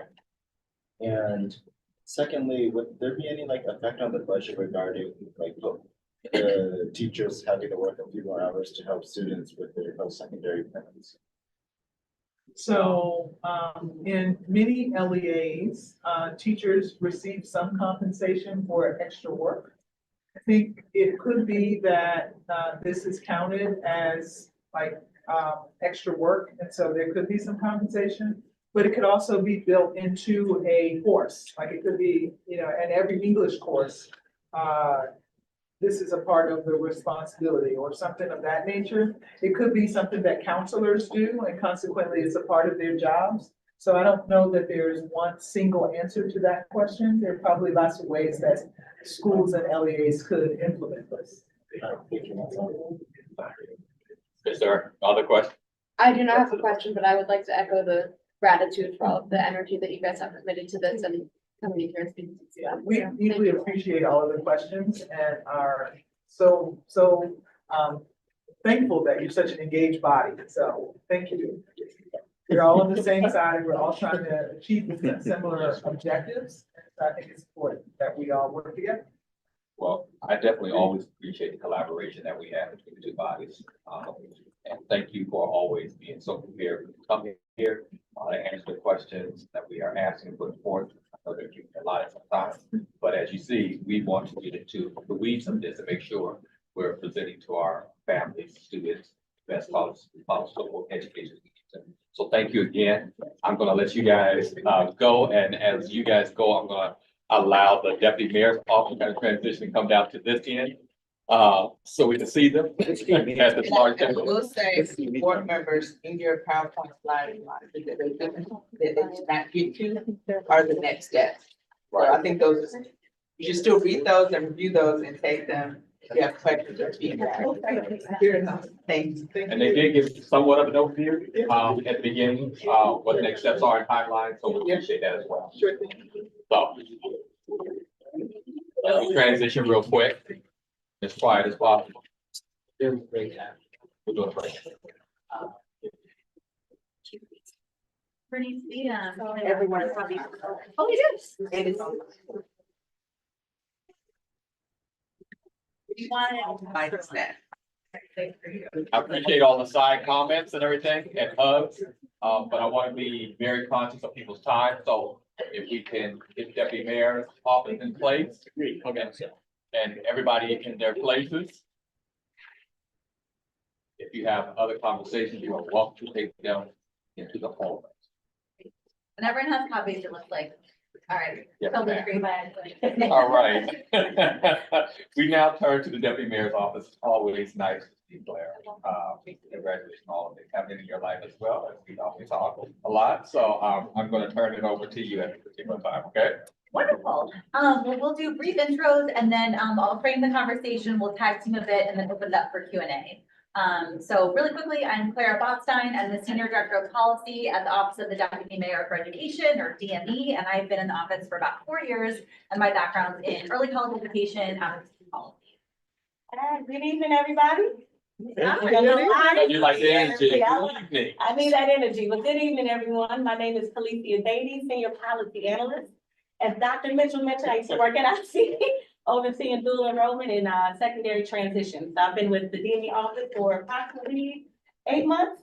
I'm still gonna play that newbie card for as long as I can, but thank you for having us. We appreciate it. Great. So you all asked a very good question about overall vision for graduation requirements, for all the work we're doing in the pathway space. So to reimagine high school, access to college and careers. And so what we want to present to you today is a working version. So we welcome feedback of what we're calling Compact 2042. 2042 is the year that students born today would graduate from high school. So this is really tying together a vision between K-12, higher education, workforce training providers and employers, and trying to build sort of big tent as we try to deliver really great things for our students and do that in partnership. So this is a presentation, but we will pause for questions at the end and feedback, and then we'll welcome feedback offline as well.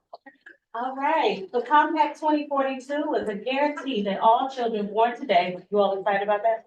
Yeah. Will graduate high school with a clear path to a good job. To deliver on this such a profound promise, the guarantee is needed by the backup of our education and training system and by our employers.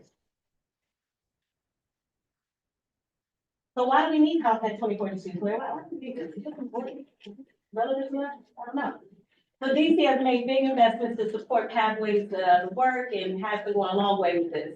So the need, as you already know, preaching to the choir, grad requirements are below national average. Half of our public school students graduate, half of them enrolled in college. 80% of the alumni don't earn a college degree, including 60% who start.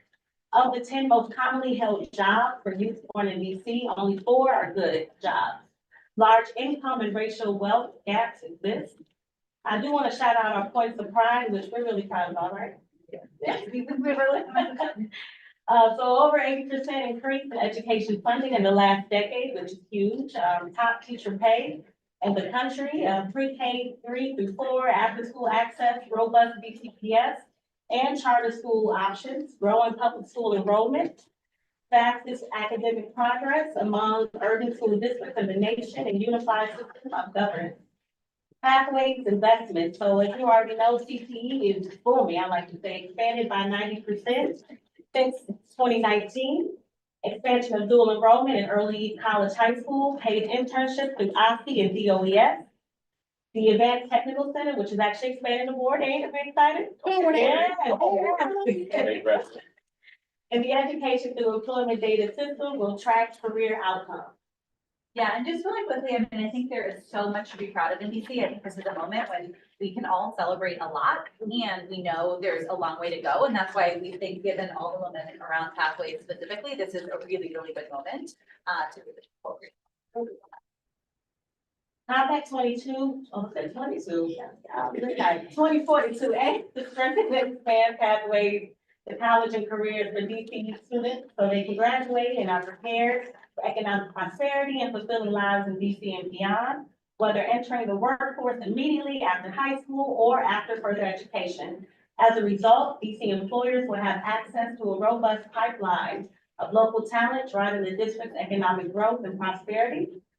Now more than ever, we want to make DC more attractive place for people to work here, right? Live here, locate, grow. And because of that, it'll ease the access to talent. Does that make sense? And we're really trying to position DC as the nation's talent capital. That's what we are, right? And so we want to make sure that those opportunities, we know that people with BAs and advanced degrees flock here, and that's attractive for our employers. We also want to make sure that they're investing in the training for our young people going through. And so. We're just excited to present you. Measuring success. So we do have 4 key goals of the compact. So goal 1, DC students graduate high school prepared to enter college and career. By 2042, 100% of our DC students will complete at least One OSSI approved pathway, CTE, early college, goal 2. Oh, sorry, really quickly, that ties directly into the graduation requirements conversation, so endorsement. So we want to make sure that all students actually want to, and we can talk about whether 100% is the right amount, but all students are able to engage in what they're interested in and pursue those endorsements, or whatever the term of art we use, seals, whatnot. And I will say just really quickly, we got some early feedback around wanting to have really clear and measurable goals. So the 4 here are our current take, but again, happy to update them based on feedback that we're getting. Yeah. DC high school students will earn a post-secondary degree or credential to access the jobs of today and tomorrow. So our metric right here is 8% of 2042 DC students will graduate and complete a post-secondary degree or credential within 6 years. Goal 3, DC graduates will access careers that enable economic mobility. 80% of 2042 DC public school students or charter school as well will earn a living wage, and their unemployment rate will be 5%. And just to pause on this, we're trying to align all of the strategic plans that currently exist with these goals. So just to call out, 80%, that goal 2 is connected to the DC CAP goal around college completion. Goal 3, the other thing we're doing is making sure that our goals tie into our new education through employment data system. So we're talking with them about what metrics we'll have. This is all about tracking how our education and training programs are doing in terms of career outcomes. Goal 4, DC graduates will meet the district's current and future workforce needs. So again, these are all in the making draft. 80% of 2042 DC graduates will be hired in priority sectors. And here we're looking to, from the business community, what they track, so vacancy rates, things like that. So we're, this is another one where I think we may add it. Well, back. Great. So when we think about Compact 42, there's a lot that goes into it. We're going to talk about what we think the state of the world will look like and what policy levers we have. But basically, we believe, and this goes to graduation requirements, if we offer students authentic, meaningful pathways so they can pursue things of interest, whether it's arts or career tech ed or whatnot, they're going to show up because they feel that school is meaningful, and they're going to do well, prepare. This also includes advising and wraparound. We know that students need to know, hey, what's out there. We hear that a lot. Our students, I don't know if that's the table if you agree, but you don't necessarily even know what your school offers, let alone what's available in the city. So we want to make sure that advising is strong and we have strong partnerships with our employers, with our higher ed institutions. I think DC has some of the highest per capita higher ed institutions in the country, maybe Boston pizza. But as a result, so students will have higher engagement, that's attendance, graduation, et cetera. They will develop those skills that are relevant for their life after, and they will pursue careers and education. I will say it's not just about a good job, but a good job is important. And when we use the MIT calculator for a good job. So last year was 56,000 for an individual no dependents. It's gone up a bit, but we can argue about whether that's the right thing. But basically, we want to make sure you have prosperous, fulfilling lives and certainly employment.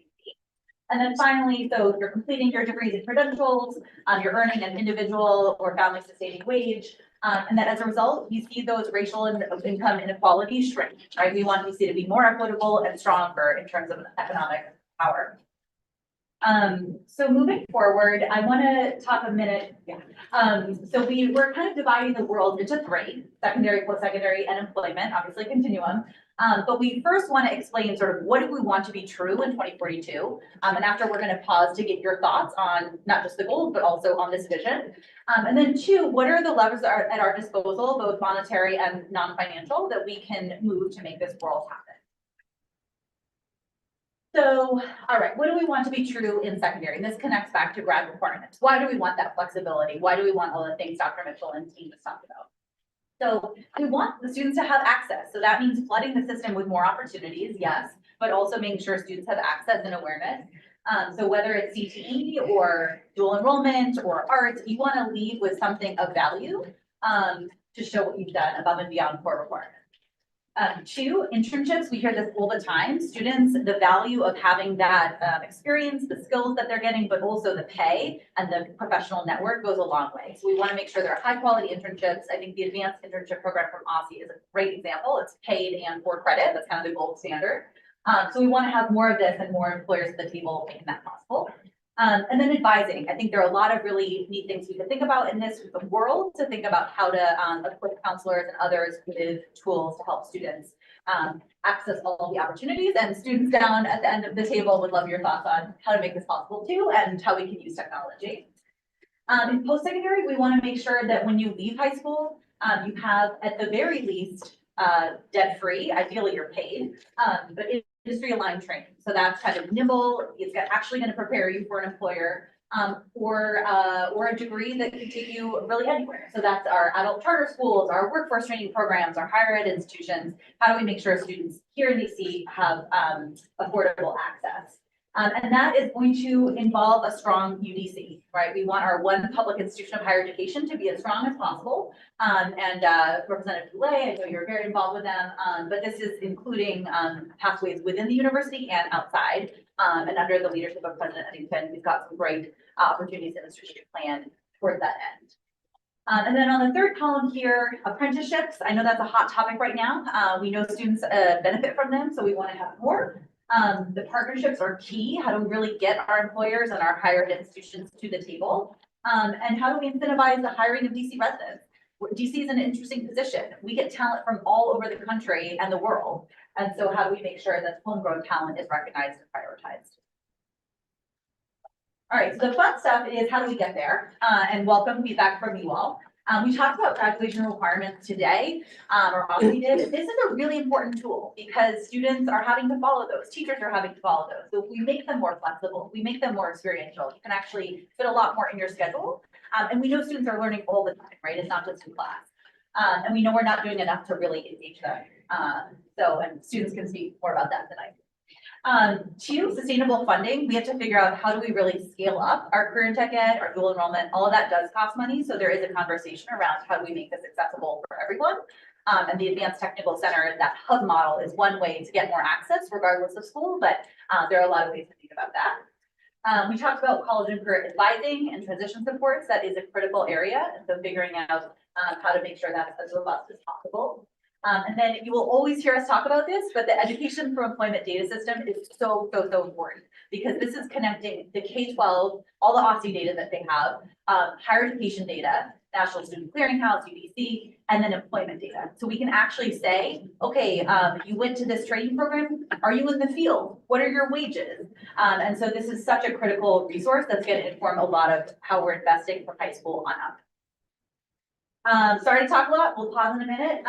Post-secondary, again, the top one pertains to UDC in particular. They're standing up a student success center. There are a lot of models out there that are evidence-based about providing wraparound support to increase success. We want to see that. Articulation agreements, strategic regional articulation agreements could be interesting, but certainly within UDC, with OSCE, et cetera. Looking at workforce and making sure that it is employer driven, that we have the outcomes we want to see, I think is an area of potential engagement. And again, data will drive that. Okay, lastly, on the right, we have some very exciting sector partnerships. This is basically when the employers come together and speak with one voice. So in healthcare, we have the DC Healthcare Workforce Partnership. On the construction side, we have DC Builds DC, run by Federal City Council and CityWorks. They also run an hospitality sector partnership. We're looking at tech. So this is a really great model because rather than government asking the same 7 people the same thing from different agencies, you have sort of a one-stop shop for the employers to tell us what they need and for partnership. So we want to see more of that and incentivize it. On the government side, want to be more coordinated, kind of one door to industry. And again, that's business attraction, retention, growth, and all of that. And incentives. We have some in place, but looking at more ways to really incentivize our employers to partner with K-12, hire our interns, hire them after, hire your expenses. So these are some of the things. Obviously, there's a lot going on right now. We want to make sure that our economy is stable and strong, both in the short term and the long term. And so this Compact 2042 was started really last summer. We're hoping to formally launch this summer. And it's part of a lot of conversations happening really with a focus on the employer role and then the role of the K-12 and public higher education in particular. So we're very excited about this. The goal is really to make this a big tent. Everyone has a role in this. You all do too. So we have some questions around sort of general feedback, but we wanted to just preview this since it's something that's coming. It's something that our office and our cluster agencies have been contributing to. And we hope that you are as excited as we are and can help kind of tell the world about the DC story and help make us even better. We're gonna entertain questions at a particular time. Yes, ma'am. Well, no, I just want to say, so, I reached out to Claire about a month ago, because I knew this work was happening. But I also knew that you all were meeting with us and working with us around graduation requirements, and I wanted to make sure that you all could be a part of sort of the bigger picture that's happening in the district. And so we reached out to them to make sure that they can come and share them with you all, but so that you all make a decision and have a conversation about the graduation requirements. You can be fully connected to the larger vision at play for the whole city and sort of how the board has moved forward with that work. Thank you. Which kind of leads to the question that I was gonna ask. So thank you for giving us that insight. And I hope that my colleagues will allow me to ask the first question because I didn't ask the question last time. It's my privilege. Because I want to go back. I heard who, some of the things that you guys looked at and everything, but I want to go back a few steps and a few iterations of this board. And we worked on accountability framework quite some time ago. And we're supposed to work on it every 2 years. And so we don't know what's going to happen at the federal level with the Department of Education and what that will mean as we look at that again. But I do want to ask, did you guys even consider some of the things that were the requirements that were part of ESSA and the accountability framework, graduation rate, proficiency rates, those type of things as you were putting this together? I think this is beautiful. I really do. And for those that we are focusing on trying to make sure that they go into great jobs and qualify for great jobs. But it's still in the back of my mind that we have this accountability framework that no one has really talked about prior to COVID. And it has some very clear numbers. And seeing that we're the State Board of Education, and we spent a lot of time since 2017 working on that, putting in numbers into that, COVID happened and we just really haven't looked at it again. But I believe those numbers are very important because we set graduation rates. I see that you have one here as your goal. We set efficiency rates that we're supposed to achieve and things like that. And so just wanted to know, did you guys give that some thought? As we have to at some point maybe look at that again. Yeah. Yeah, it's a great question. I think just a couple of thoughts. I mean, you all are probably much deeper in the accountability framework than we are, just from being so involved. But I think that with ESSA and with the current OSCE framework, the kind of college and career programs, I would say at the high school level are prioritized. And so I think one thing, with the graduation requirements, that's kind of up next. And I think as you all are engaging with OSCE and it's kind of one train running to move that forward. I think just making sure that we're prioritizing the same things and that we can track it. Yeah. So make sure they're all together. Yeah. On the same track. Yeah, so like even when we're thinking about rates, right now I believe AP, IB, and dual enrollment are counted. CTE is something we can look at. So I think that's a conversation. But I think with OSCE, with the graduation requirements work, they are really looking at those pathways. And so I don't know if in the next iteration that will be a conversation, but I would say some of it's there. Certainly for like allowable uses of ESSA funding, all those programs are. So I think we're in the same general direction, but certainly welcome specific feedback. And I will say too, this does not take the place of a strategy around math and literacy and core, academic proficiency. I think this is about how do you build around and enhance. So I think our theory is that if you were offering a lot of things that students really want to show up for, they're going to be learning, and it's going to also impact your English and some of the other things that are tested. Because, and I'll start entertaining questions from college. But this could be something that you can see on the next iteration of the report card, as far as what's in there and everything. So that's why I asked the question. So I'll yield at that particular point and start answering good questions. And it looks like Representative Best is first up. All right. So first off, thank you for putting this together. Creating a plan for 2042 is like really bold.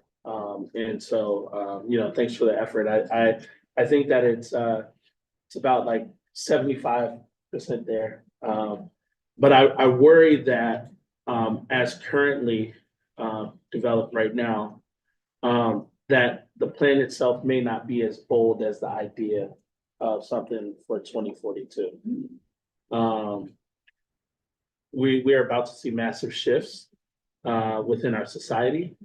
And so how are we investing in reimagining education in DC Not like how we've been doing it, and, you know, like we're making like small changes to the system that we already have.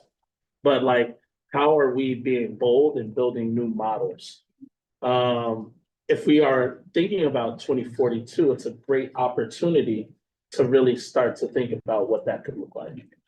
I know there's like, you know, the Office of Innovation, but like, you know, like if you've never really experienced schooling or education and tried to put together a plan for what would be the best way to educate our kids, I'm sure it wouldn't look like what we have today. And so my push or my challenge is to be bold. You know, like, because as currently stated, you showed it right up there. If 76% are under the national average, but we've seen an 80% increase in educational funding, and we have one of the higher per pupil expenditures. That means that something that we're doing isn't working. And so how are we thinking about new ways to try to research and develop new ways to do what we should be doing? Yeah, I think that's right, totally right. And I think part of this, I think rethinking, especially the last year, literally the whole thing, is the goal. And I will say we are building out a shorter term action plan because 2042 is far away. Yeah. So yes, and I would love to hear, we'd love to hear more from you about that. I will say really quickly, the 76% is the current graduation rate. It's actually way up from where we were. So this has been a story of progress, and we want to be better. Yeah. Thank you. Yeah, I would love to follow up. Appreciate that. Were there other questions? I believe Boulay, Representative Boulay is next, then Johnson Long. Well, first of all, thank you for coming in to present to us today. I really am excited about a lot of things I heard and agree that, I mean, we really have a lot to be proud about with the progress we've made on education here in the city. You know, as other jurisdictions struggled, our test scores increased. So that's great. I really like that you're talking about adding accountability to the training programs. Also, I think that's important. I think oftentimes you'll see training programs that may be connected, but not necessarily results oriented. And I think that's important. My recommendation on this would be the following, is that we start from, and this would be something you probably have to do working with businesses, working with IMPED, and maybe you're already doing it, but what is our economy going to look like in the city in 2042? And I can't answer that question, but I think it's going to be vastly different than we see right now. So starting there and then working backwards, because that's what I don't see in here yet. And I know it's just a working draft, so I wouldn't expect to, but trying to project what we're striving for, then, you know, go backwards. And I like that you talked about shorter term action plans, because I think there are some low hanging fruit on this. Like we can't get nurses in the city, for example. Like there's a career right there. Like police, fire, 85% or so of our people in those workforces live outside the city. Same with teachers. I mean, all of those professions are ones that kids who maybe not even being born today, but kids who are entering elementary school today could be getting careers in that we have a demand for in the city. So if we can connect them to UDC, and I feel like that's the key piece in all of this, is how do we connect UDC into this pipeline and make our state university system something that really allows young people to get excited about these career opportunities here in the city that are jobs that we know are here right now. So I'd like to do that. Then, you know, I think there's other opportunities. I'm not going to try to go through all of it today, but like using summer youth employment program, I think for something a little bit different than it is now, like a little bit more intentional with how we direct students towards certain employment, you know, get them into tracks that work throughout the year. I'm going to put in 2 Ward 3 plugs on this. I would love to see us get the Whittle School site. I think it's right next to our state university. And not just for public education in Ward 3, but to partner with UDC on a lot of these workforce investment programs. I think we're missing an opportunity by not pursuing that. And then also, I do see pre-K 3 and 4 and after school access mentioned here. And in Ward 3 right now, all of my parents are terrified because we didn't do our job in the boundary study to add space. So right now, everybody's worried that if the community-based pre-K is defunded, that their kids are going to have nowhere to go for pre-K in the fall. So like, that's a very real concern that we're slipping backwards in pre-K right now. And you have a whole ward of the city that's been denied any access to pre-K three simply because we're not building enough schools. So we've got to also not lose the progress we've made, and we're slipping backwards in that key area right now. So I hope we can fund our CBOs and not go backwards. Thank you, Representative Blake. And I will say really quickly, yes, we are doing the analysis with GenPed around the high priority sectors. I don't know if we'll be able to do it all the way out to 2042, but we can do some of that, especially around diversification. And the ATC in Board 8 is going to feature some of the tracks that you mentioned and UBC. So that definitely want to stay in touch on that. Representative Johnson Law. Thank you, Mr. President. First of all, to the two of you, I love the smiles. Let me start there. Yeah, it's infectious. I love it. Let me just start there. I love it. We're doing our jobs with joy, and that's where we should start. I just want to say thank you for all the work that you're doing. Everybody knows where I'm about to go, and I'm gonna push. And I pray that this also can be included, and we can see there has been an underserved population of special education students. They do not feel included. And especially when we're talking about not just, again, we talked about this earlier with the graduation, with the diploma versus the certificate, right? But post-secondary, what does that look like? I understand that IEPs are under the DCMR, that they are required to have a transition plan. But there is a gap between universities, colleges, employers. There is a gap here. And so as Representative Best talks about us being bold, I need us to revolutionize inclusion, revolutionary inclusion. Like everything that we should do must include students with disabilities. It can't be an afterthought. Okay, we built the boat. Oh, it's kind of accessible. No, it should already be accessible. And that's if they're on a diploma track or if they're on a certificate track. And so I understand that, like, you know, we have RSA and DDS and folks are doing things, but there's a gap. And we just want to be real, we're gonna say what's mine. But there is, we have to do better. We have to do better. I will always volunteer my time. I never propose something and not volunteer capacity, but I have a team of mothers ready. If you all would be so gracious to include them to maybe help you all think this out as you all think through your short-term and long-term goals. Okay, I think that was it.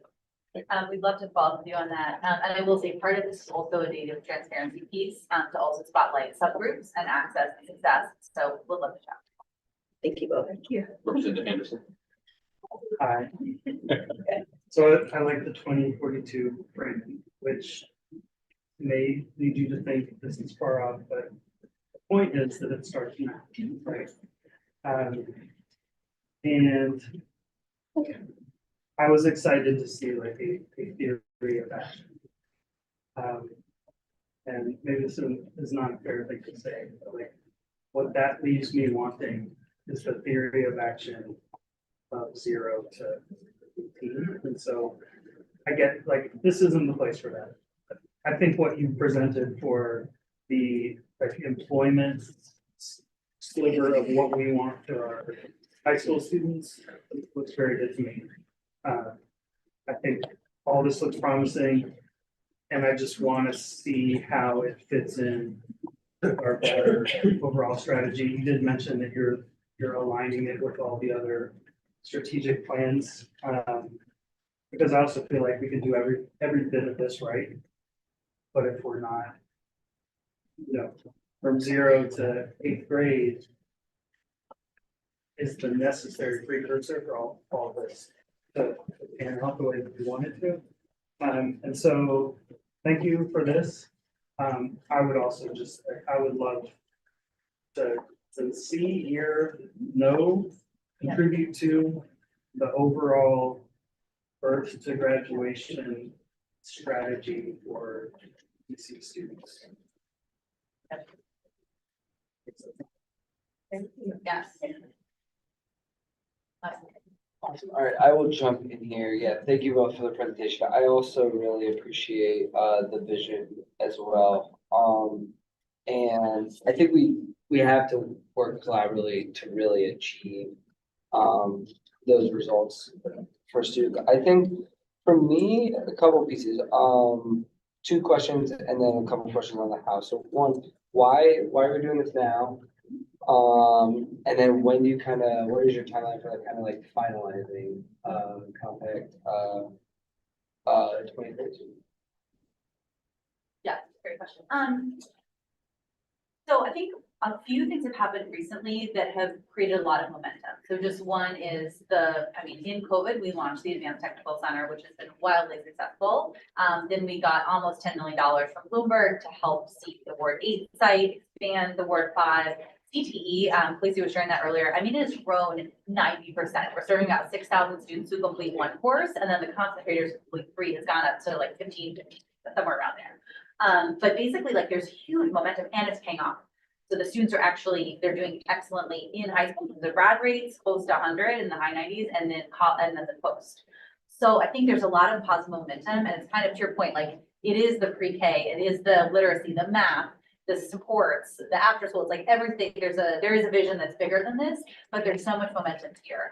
DCPS has made great strides in terms of its work, the XQ and otherwise. And so I think there's just a lot of momentum, and with the UBC president coming in with a really ambitious plan, just feels like, why not? Like, this is a moment where we can make some really big gains, and high school is a wonderful age, but like, you all are there. Like, you have to really get fired up about learning, about what you might want to do if you're presented with the right resources. And there's so much talent. And we just feel like, yes, you want to start at 0, but let's not leave behind the students when we have this moment. And frankly, this excitement about DC. And the data system that we're building, so we can actually, for the first time, understand. So I think, so we started this work last summer, really coming off of the Bloomberg gift and the momentum about the ATCs, and thinking about how do we not create new schools, but new programs that are accessible to DCPS and charters, and take advantage of the really rich tapestry of options, and get more involvement from higher ed and employers. So in terms of timeline, we're hoping to launch it formally this summer. I think part of this is really trying to build a big tent about people excited about DC and who are willing to step up and say, yes, we support this, and we're willing to do more. So I think, but again, I think it will always be a work in progress, in the sense that we can always adjust goals, we can always rethink things. I think the idea is we look at the data regularly as a group and say, how are we doing? What do we need to adjust? And really get some wins on the map in the next few years. I think we can do that. So Yeah, I don't think. I appreciate that. And I think it is exciting. I think for me, the big thing is I understand the why, I understand what we're focusing on. I feel like there's a big gap in the how. Because I think for me, the how, when I, think from a teacher perspective and in other education systems, like, the two things that are influencing and building that bridge to opportunities for students are the quality of teaching and holistic learning opportunities. And I think when I think of holistic opportunities, like out of school time, improving SYEP, we're starting to make trend, like, growth with the ATC. I think, just to continue to think of the how of those pieces. But here's one quote that I kind of think we are failing in terms of the quality of teaching as a city. It says, in Finland, I know the United States is very different from Finland. Teachers in Finland teach 600 hours a year. The rest of their time is spent on professional development. In the United States, teachers are in the classroom 1,100 hours a year with little time for feedback.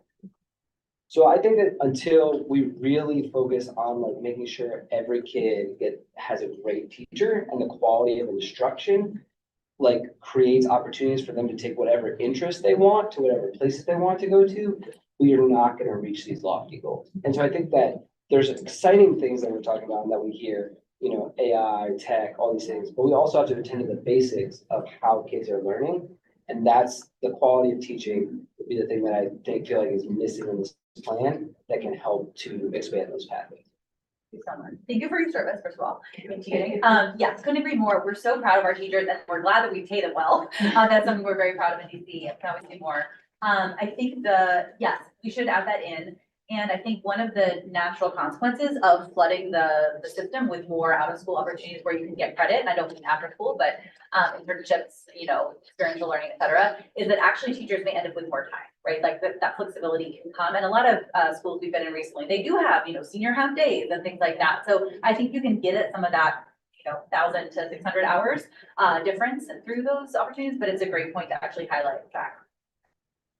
I don't know if they were, but I'm glad to have one from the students. Then the team, Yeah, so I remember you're talking about a desire for input regarding teacher counselors and technology. So like, for example, at my school, I have Dr. H, who is a great counselor, and she uses Remind to keep track of our class. So like the people she coordinates with can like text her on this app, and it's a better way than email because it's differently sorted. Um, the, there is, if you want, to have more feedback from students, you come to the student advisory committee, I'm gonna set up a email right now. Where you could maybe ask us for like input, because there's like 20 to 40 students regularly there, and yeah. We would love that. We partner with Mikva right now, and we definitely look forward to venturing out to other schools. We would love to attend any advisory, all advisory sessions. Let us know. We're more than happy to. And then finally, I have one more question about the technology for the system. Okay, so you mentioned how you're gonna have CTE flexibility and like adjusting with networking and adjusting to employers' demands regarding the CTE programs. What kind of like technology will you be using to keep track of contacts, especially as leadership changes regarding this? Should I clarify that one? Can you repeat it one more time? How Okay, we use so, like, technology to track? So, the database and connections between employers and the people who determine which CTE programs are being taught. What kind of technology would be used to like address that, or like what kind of systems are you thinking about?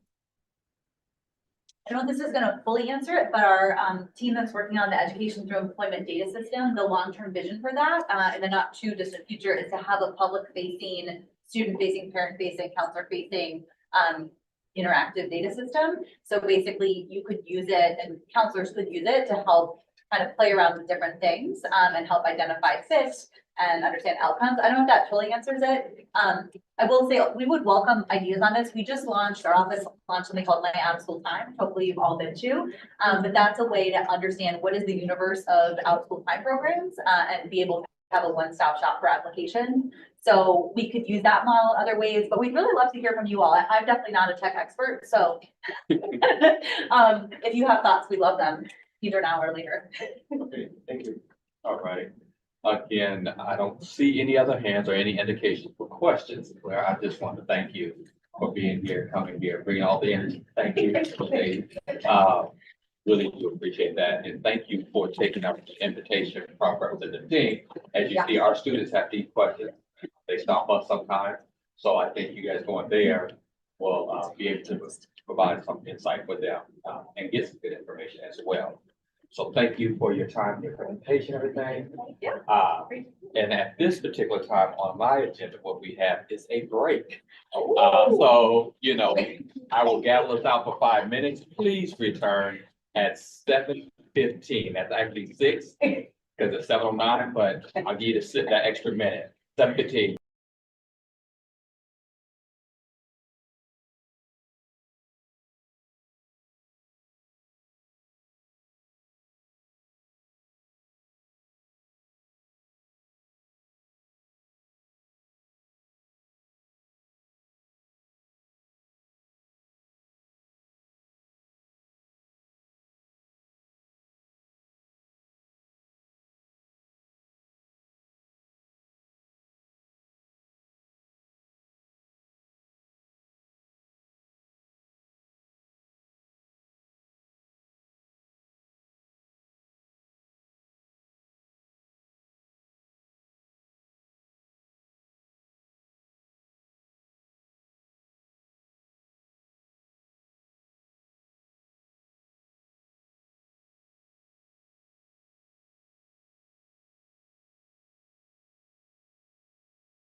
I'll turn. Over now.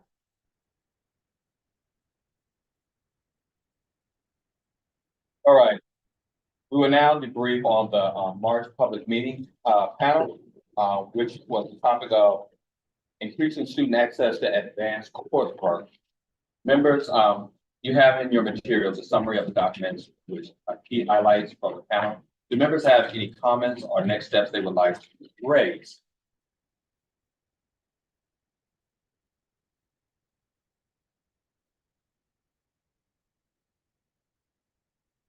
Yet I'm not seeing anything. So this was a major topic for the change. With this. So.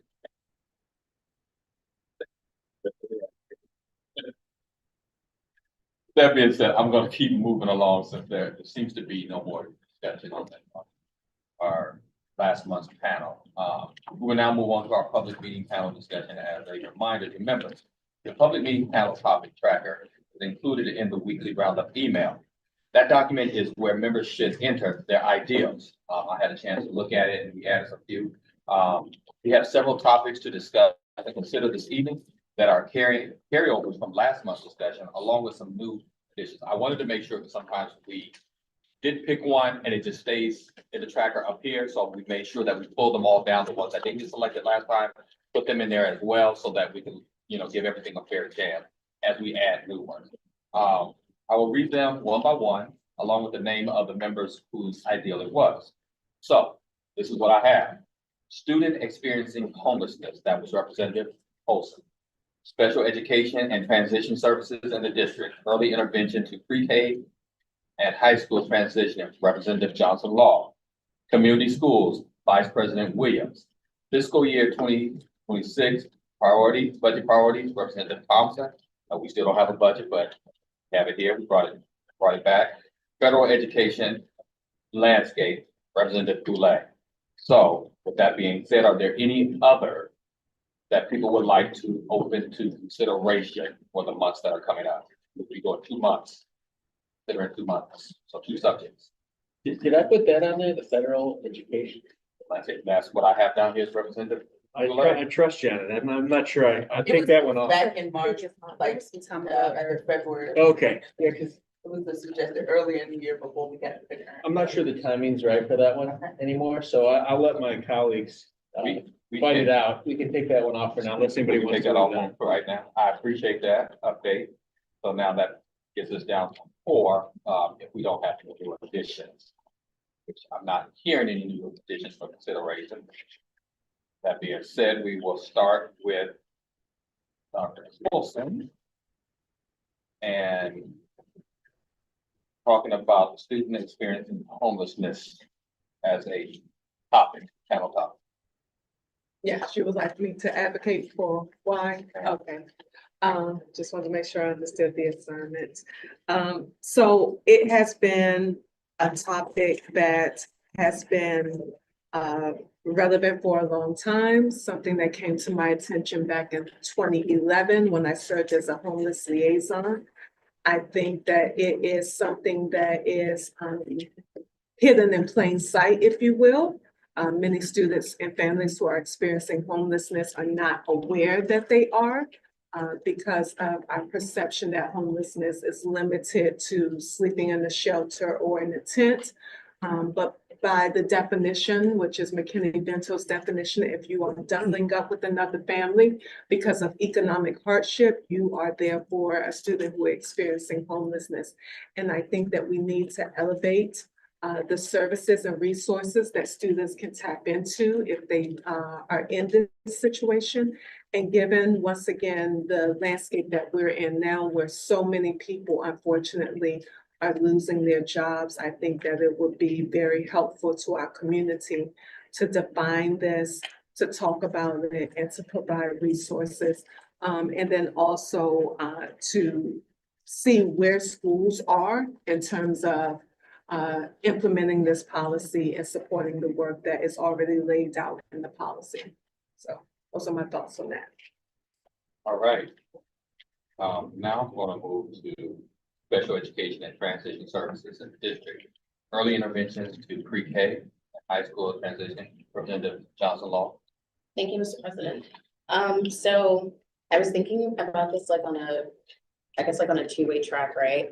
Because when we think about transition services, I'm thinking, we're thinking about kids like who are high school students who, post-secondary education. But there's also a transition like when in the log, you're going from part B to part C. So they're going from like the early intervention, like strong start space to basically like regular grades, think about like kindergarten, through 12. And so there are just a lot of things happening and a lot of families just feel kind of, just lost in the sauce.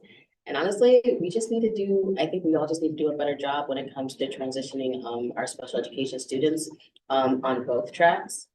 Also, we can break that out. Maybe that's its own panel in itself. So I'm willing to be like, okay, if you just want to focus on early education, like pre-K to part C to part B. Wait, do y'all know what that means? Can I say that for real? Like part C to part B? Okay. No. In the Individuals with Disabilities with Education Act, there are 4 parts. It's A, B, C, and D. Okay. A explains, it's like the admin stuff. Part B talks about the early kiddos. So think about your kiddos 0 to 3. Like they're not technically like school age. Okay. But this is where Strong Start comes in. This is why DC has Strong Start and early intervention services. Part C is basically think of you're now in like pre-K 3 to like 12th grade. So like there's something called an IFSP, that's an individualized family service plan. And when you get to like pre-K 3, like basically think of like a regular school, you're now transitioning you're transitioning into the law. You're going from part B to part C. We're going from early intervention to basically school age. Okay. So that's a transition in itself. So that honestly, now that I'm talking that with you all, that might need to be its own panel and I might need to go back and maybe add that somewhere else. The other part is basically when kiddos are transitioning out. So the law states that you have to start transition planning with IEPs at 14.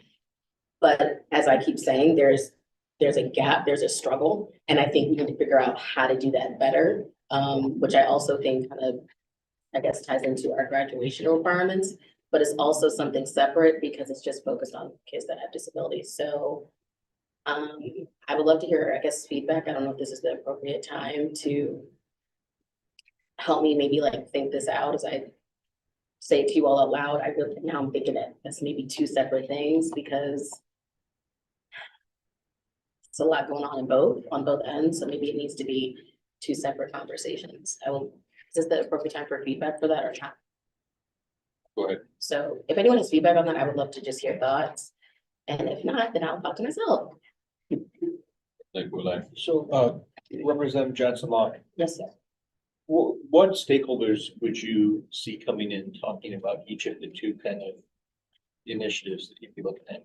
Thank you. That's a good question. So for pre-K, for the early kiddos, like when you're going from like Strong Start to like regular school, early stages, it was definitely DC Strong Start, maybe someone from the National Children's Center. They work a lot with IFSPs, individualized family service plans, going into individualized education plans. Somebody from DCPS. We could also maybe from the charter sector get an early childhood educator who's dealing with pre-K 3, who's where they're incoming. That's just a couple of people off the top of my head, and also maybe some members from the PKEEP. I'm thinking about somebody from the CBOs, the community-based organizations. That's that track. The other track for high school students, again, someone from DSI, so for DCPS, the Division on Specialized Instruction. Charters, of course, maybe like a high school counselor who may, I think they deal with all kiddos, but some counselors might deal with IEPs only, like for case managers. RSA. Darn, I just had somebody else, but I lost. And maybe a student or a family. And I think I also say that for both because there's a struggle there. So did that answer it? I can also flesh this out. No, that was extremely helpful. Okay. I already committed my vote to Representative Colson last time, but the feedback was helpful. I appreciate it. Was there any other clarifying questions for Representative Johnson Law? I want to better understand the purpose, like is the purpose to educate board members? Is it to educate families? Is it to, yeah, I don't want to assume. Thank you. That's a great question. So I think it's probably maybe like all the above. I know a lot of my ward constituents reach out to me, and that's like one of the biggest struggles that families have. And that's one of the struggles that a lot of the schools also tell me about. And so I'm not sure how, again, I'm new, so I'm not sure how familiar the board is with how children are transitioning, whether it be on the early start or on the high school start. So I would say D for all of the above. When, Oh, go ahead. do you mean like to inform us of the process, like the step, because and I'm wondering if the SPED Hub or the Office of the Student Advocate have like trainings and things around this that we might want to amplify if they are open to families.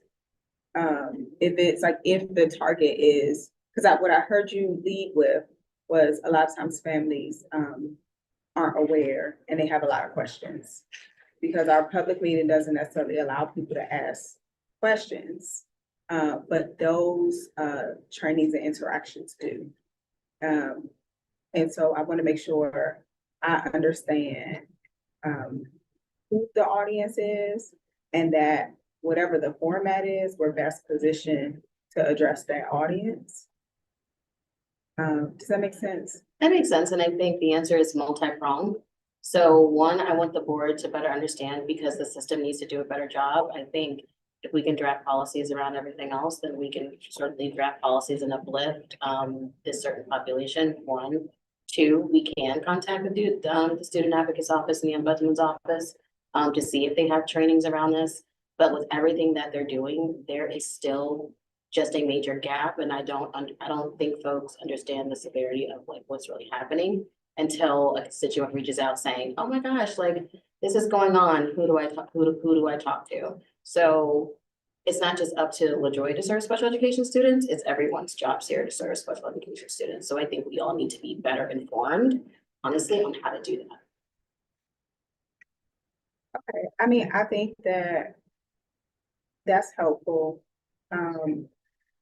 I think I'm more so raising the Office of the Student Advocate and Ombudsman because just like a lot of resources in the district, folks put a lot of time and effort into their programming and their materials, but that doesn't necessarily mean that they're reaching the folks it needs to reach. And so I want to make sure, because my suspicion is they actually have some of the things around this.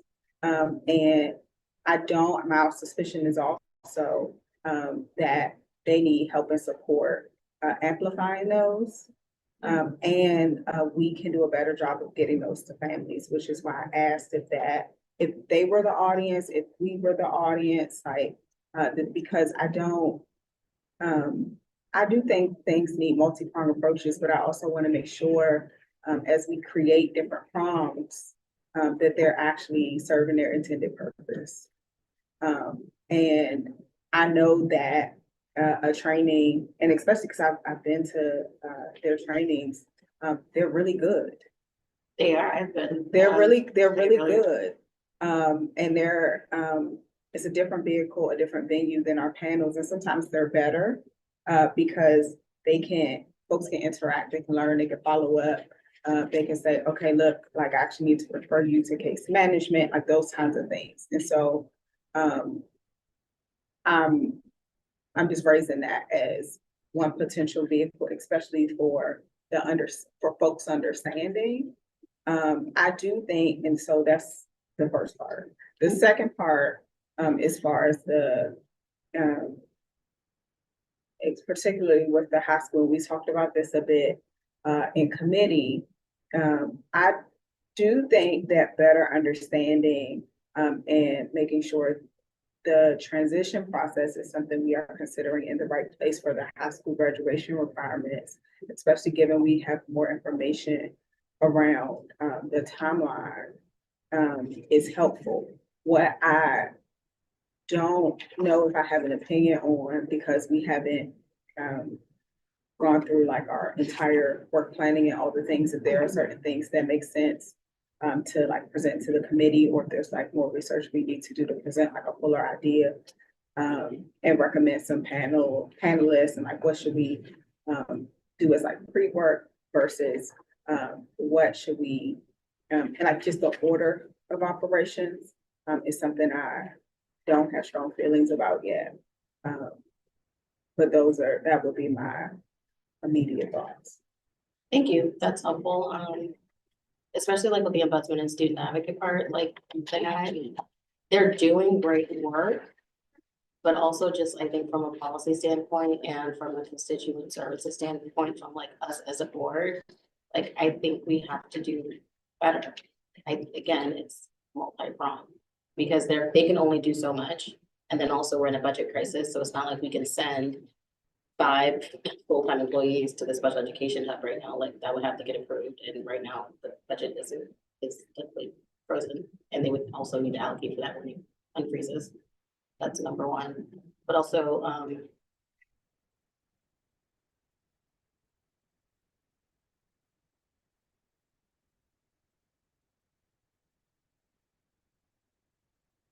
sometimes I just feel like we really just spit on the back burner.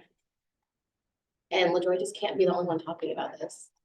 And like when we have different experts that come in, especially like for like the under 3 part, like we need to be able to understand things as well. We can't just put it all on Hub. It's on all of us. Yeah, I mean, I am not so much suggesting that we use them because it's lesser. I'm suggesting that we lean on them because I really appreciate their work. I also know, as somebody who used to do that type of work, you put a lot of time and resource and energy into programs, and your biggest desire is for as many people to use those things as possible. Can they be on the panel? They could be, and I want to be very clear, I'm not weighing in on it either or, like saying that it has to not be a conversation. I did want to elevate that we should reach out to them and see if they have trainings, and we should, as representatives, also be elevating when they have trainings, because I know that is also additional work to be done. So it's like a yes and type of situation, or just I mean, it could be a yes, and I really was asking the questions to better understand who you were trying to reach. And if the intention was to reach parents and families, also just reminding us that those resources are part of our agency as well. And that we should make sure that folks can tap into them for all the reasons you outlined.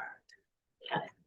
And again, I still feel like it's both because we are looking at the graduation requirements. Yeah, it's not to sway you. It literally was for my own understanding and to offer and to remind us that we should be encouraging parents to take advantage of those resources as well. Thank you. And I guess the response is both and. Thanks. All right, I don't know if there's other questions, clarifier question. I see Representative Team. Did you have a clarifier question? No, right. Oh, like it's like, Sure, sir. It's a trivial question. Can we give me a stare like I asked this guy? Pass or you want to ask? Pass. Okay. I just You want wanna to give ask me everybody the offline? opportunity You wanna to ask me offline? ask questions. Oh, I apologize. Director Butler has a question. Yeah, and just so the staff is clear, so for the panel on this particular topic, are you hoping that then has, like I said, recommendations that we council, or is it a set of recommendations like share with us or DCPS, sort of like if the panel should come and shares with us, we gain information, that you all gain information around that. So what's the action after Because like, once we get this information and we learn more, is there some type of sort of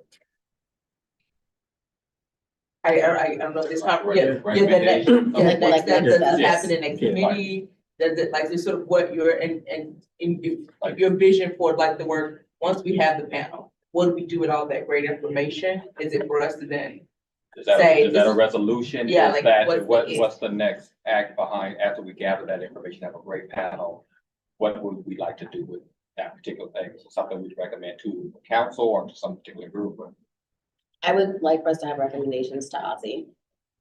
As they are due, because as they oversee, like DC Strong Start, again, but again, that's also multi-pronged, and that depends on if we're doing like focusing on early childhood versus high school.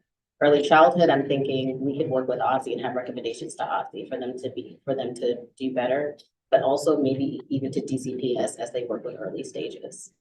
For the high school, I was thinking more like along the lines of council, like I think that needs a little more teeth, because the law is already set in place. I think it just needs a little more meat to be able to serve that population. So, which is why I'm thinking that maybe it needs to be separate, and I need to go back into the form and also separate them out.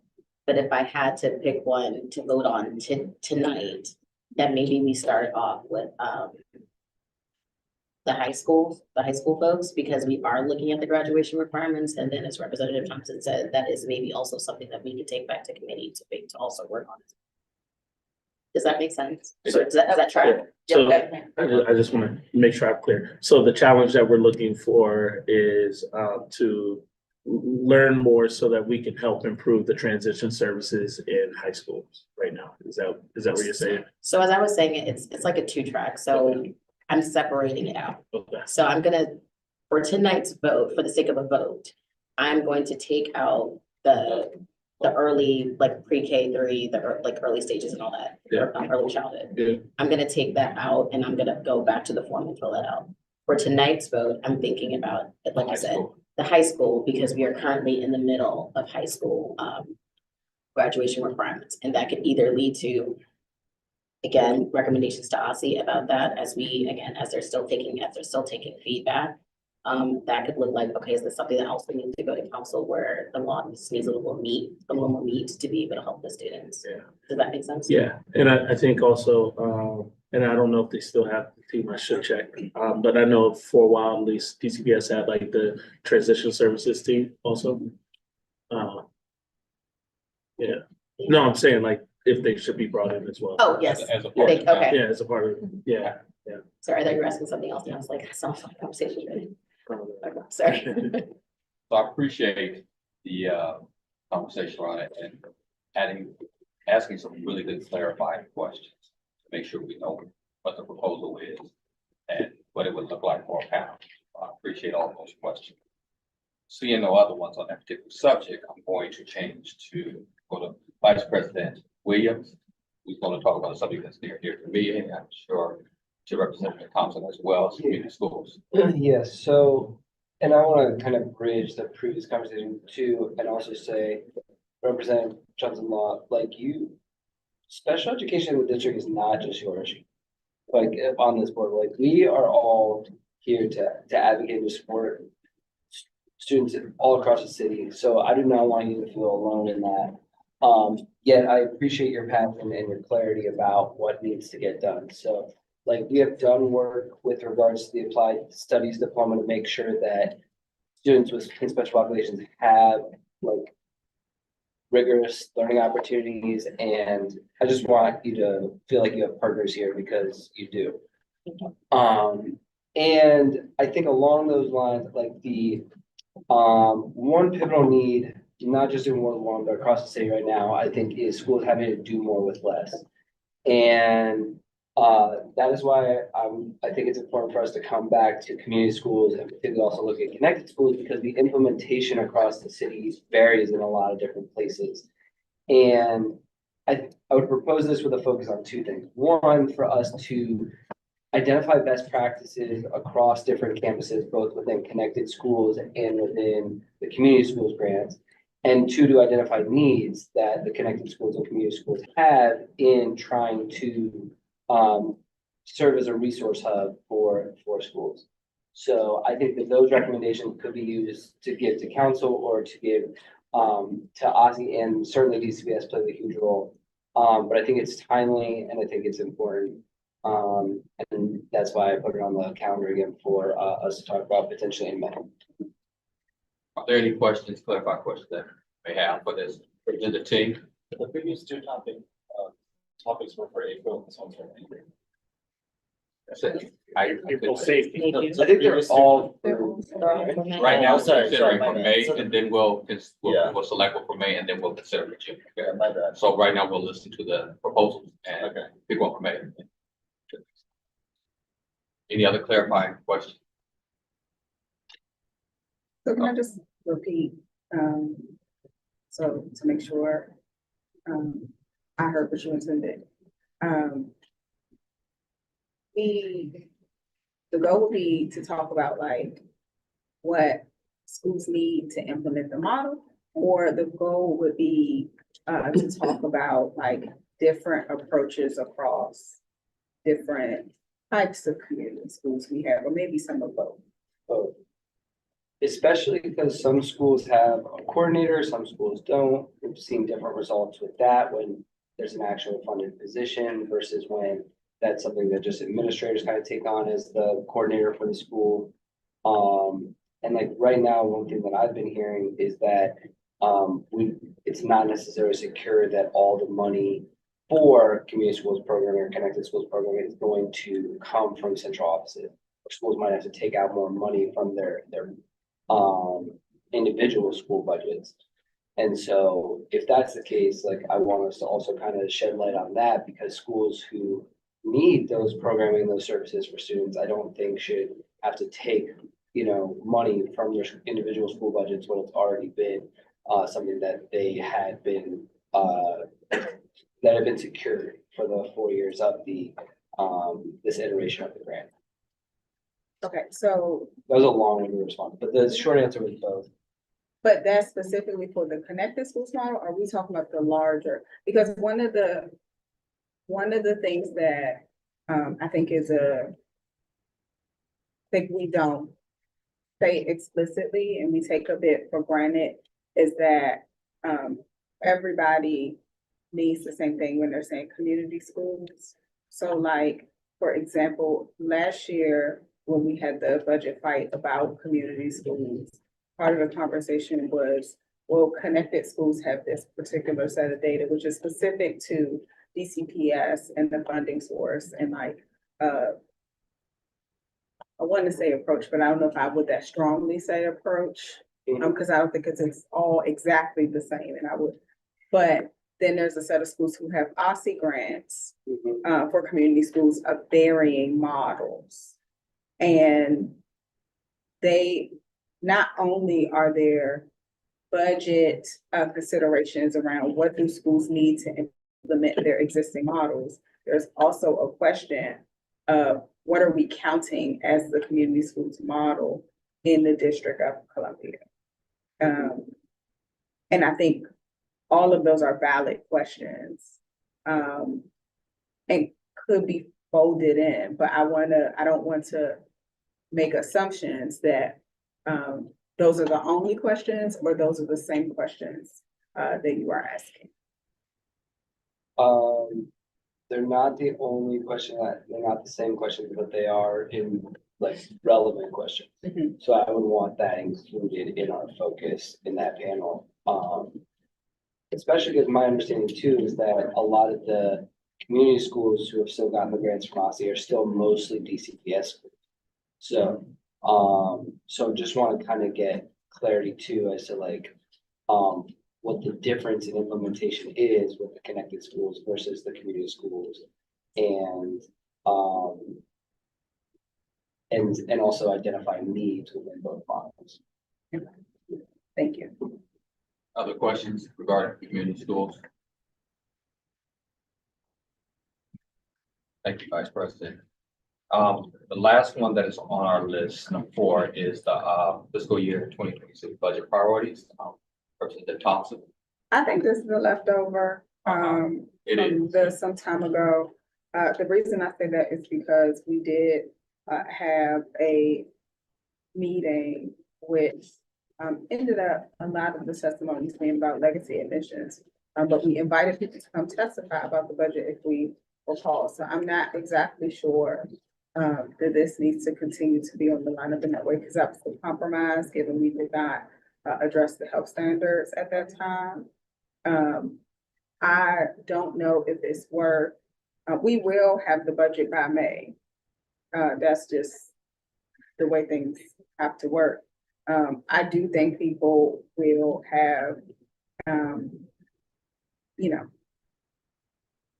the whole list of things around the budget. They will have concerns, they will have, fears, they will have hopes. They will have all the things. And I would hope, that our federal picture would be clearer by May, but there's no assurance around that. So I do imagine this, could be an ongoing, conversation and issue and can flare up again, but I do want to also clarify, that I believe this is a leftover, from a different time. And we did, make some adjustments in what I believe was February, to address this. No, I appreciate that, Representative Thompson. So what I'm gonna do is, for this particular time, kind of like, put it to the side, for consideration, because we've already addressed something that you stated, some parts of it, and until we truly have a budget and everything. I mean, we will have a budget in May, so I'm not suggesting it necessarily be put to the side, but I do want to, you know, give the full trajectory of how the conversation evolved. So do you want to keep it as a consideration for maybe? Yes. Okay. Yes.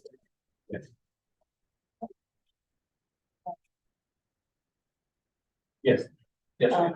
Representative Colton, for the community experience of homelessness. Again, just for best staff understanding, in terms of a similar question that I asked Representative Johnson Law, like sort of what is the intended purpose is to educate the board about this, is for the board to make recommendations around how like their DC education ecosystem can better serve students who are experiencing homelessness and their family. Like what would that panel sort of hope to do as a result? To elevate the experience, to hear from experts who serve in this area, to give recommendations to schools on how to better serve this population, and possibly there could be a resolution that comes from this.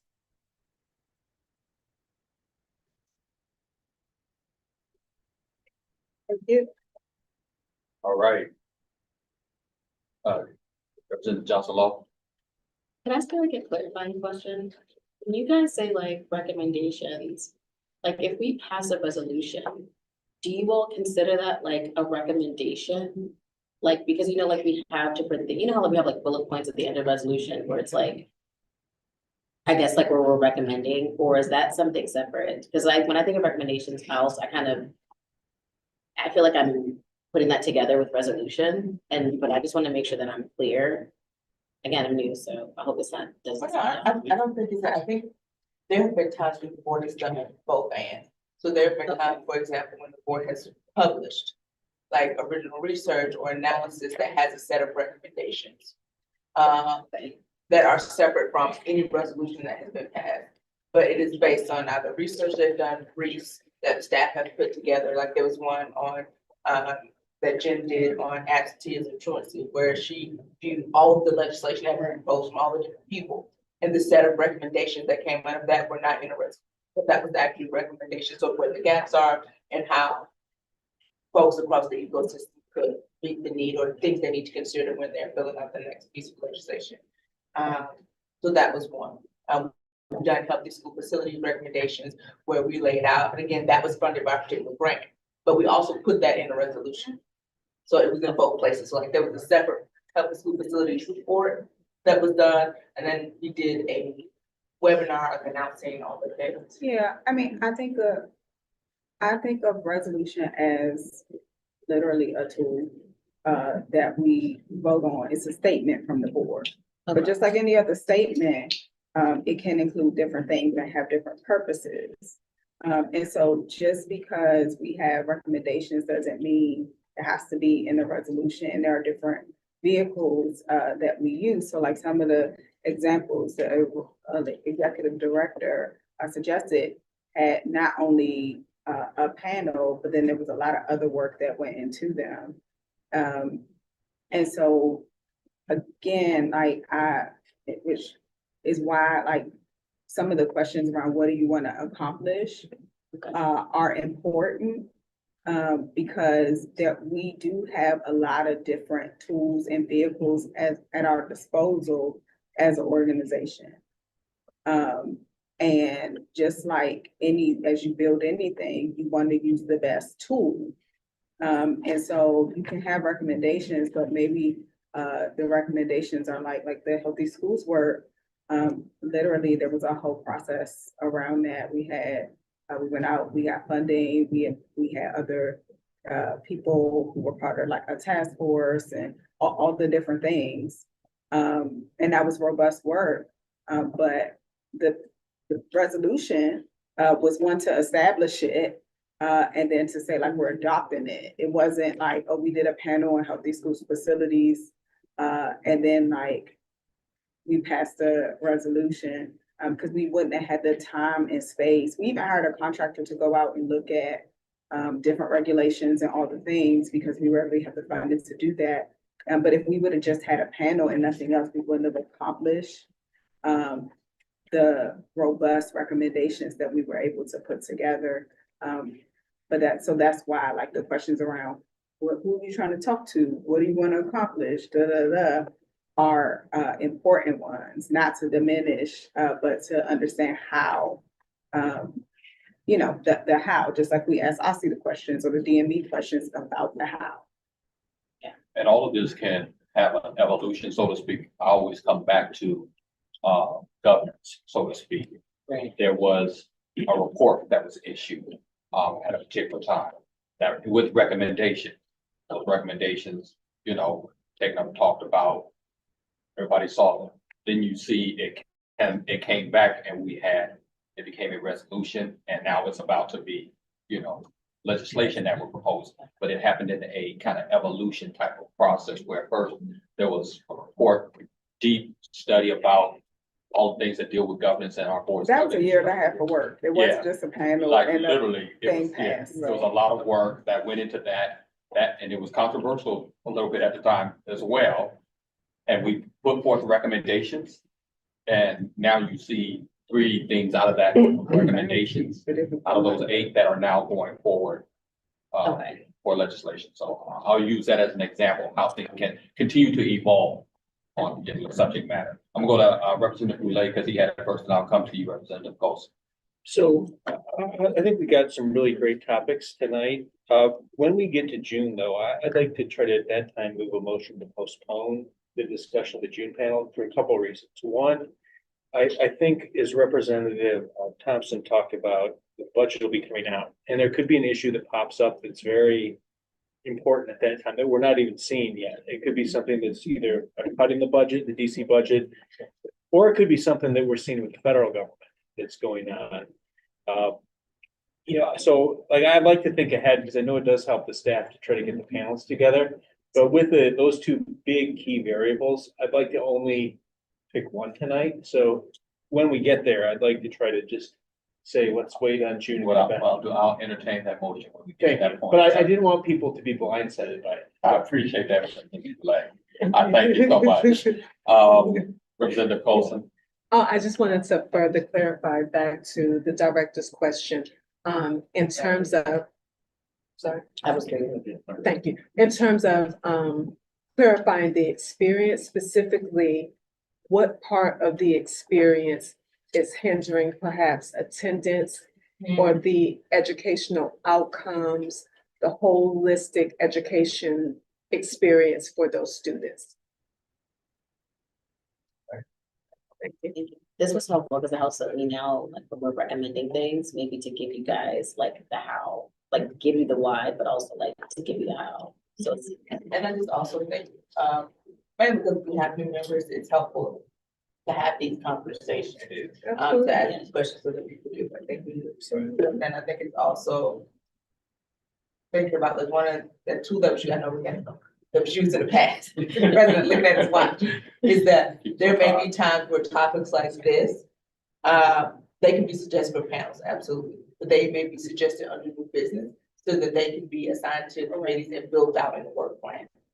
Okay, and so that's also a route that the work can take, and I just, we haven't had that discussion yet, so I just wanted to make sure you all were aware of that. Because for example, if students experiencing homelessness was introduced under new business, it could go to a committee, the committee can suggest a panel, but in addition to that, the committee can also do research and put together a briefing memo and like all of those things. So that the rest of the board is like sort of fully, one recommend the same thing for community schools. And take one last, Because one I tell you, one last.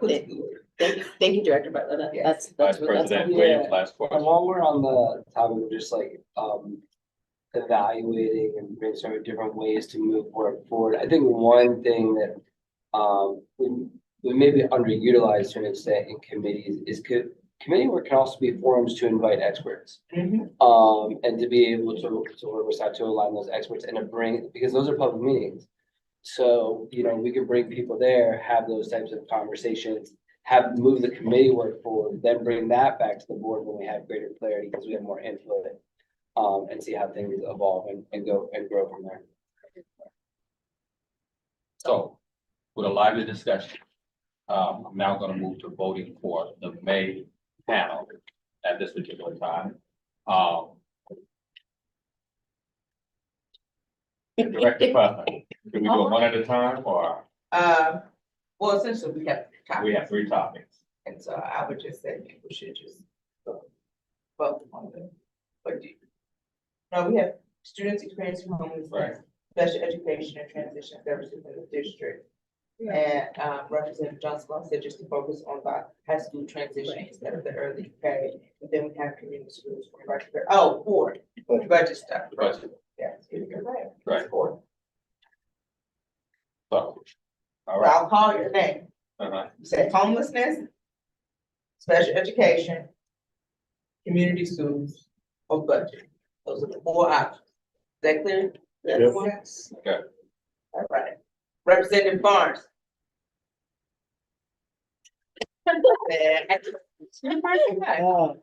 Well, you who's going to Yes. Community schools. Okay. Representative Lynn. She's on.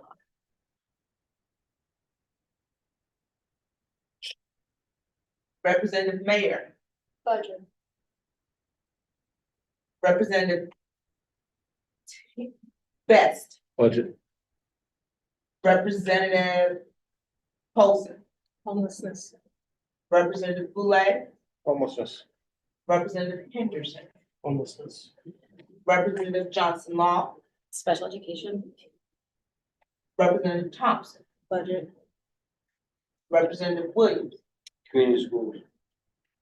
Representative Patterson. I'm sitting there counting, looking at, you know, Oh, a vote just came in. so I'm gonna break a tie between, We gotta vote. and go homelessness. Well, I mean, there is no, just, that's the only thing that has majority of votes is homeless. But if you vote, then that makes it forward. Representative Lynn.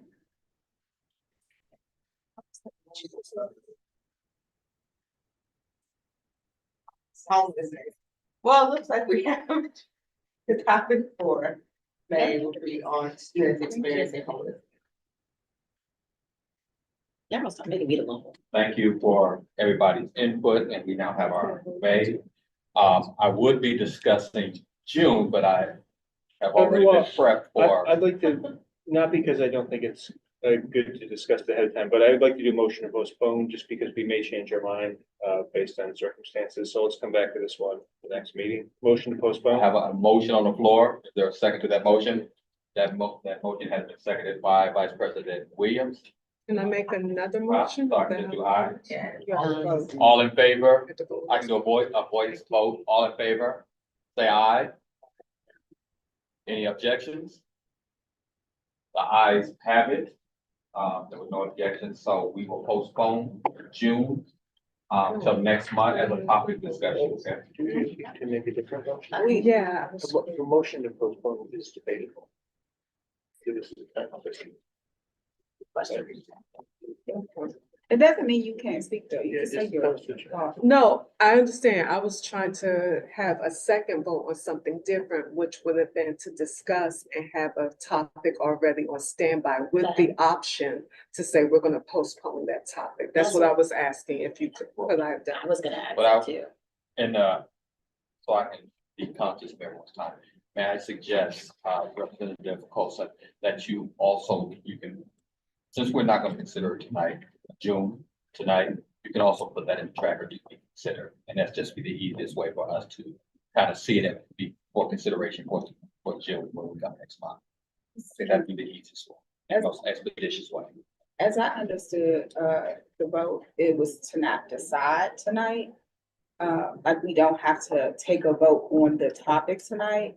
It doesn't mean, that we can't put some things on the table. He's just, what I heard, and please tell me if I heard that incorrectly. I heard Representative Boulay say he wanted to move a motion to postpone the decision. Not to limit discussion, but that we did not have to decide tonight, which means that if it's still something you wanted to put on the table tonight, you could, that we can hear it. And then we will take a vote at the next working session in June. We can do either way. It's gonna be discussed. If you put it in the tracker, it's gonna be discussed next month. It's fine. I don't even have a topic. I just Okay. wanted us to be ready in the Yeah. event that things I'll- did not go left. We already had something Right. ready. So we can put it in the tracker Okay, and have that discussion at that time. sounds good. Thank you. Thank you. Okay, moving along, next on our agenda is a discussion about potentially convening another state board retreat. Vice President Williams and I recognize that some members had questions about what the purpose of a second retreat would be. We want to take this time to share our thoughts and facilitate a discussion on this. So now the discussion is joined. Would love to hear other folks' thoughts on this. I know for me and Vice President Williams, we kind of like the purpose of the retreat. I'll just outline this a little bit. Was to align on committee expectations, finalize the strategic priorities, define the work that the state board will do and what parameters are around them. I know in previous times, years that I've served, we really had a work plan. We really had some guiding, a North Star around all the work, what the expectations of the staff, how we're going to staff, those type of things.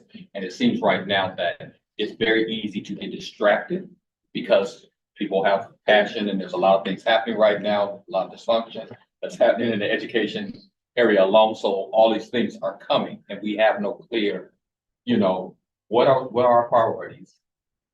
What's it going to take to accomplish those priorities before we entertain anything else that may come from, some external force or some decision that comes down the pipe. So that's why we really wanted to have a second retreat. So we can finalize those type of things that we're providing and make everything clear for our mighty but small, that are now 2 people down, staff. We don't want to overwhelm them. We don't want strange questions come from the side and they feel obligated to go do those things because they like all of us. So that's what I'm saying. So I'm open for the discussion about a second retreat and the purpose of that second retreat. I'll go first to Vice President Williams. Yeah, I just want to help frame that too. I think 2 other things that were discussed,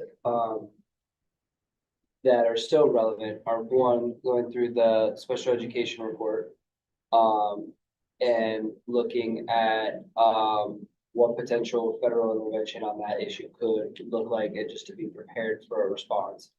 And then also 2, there was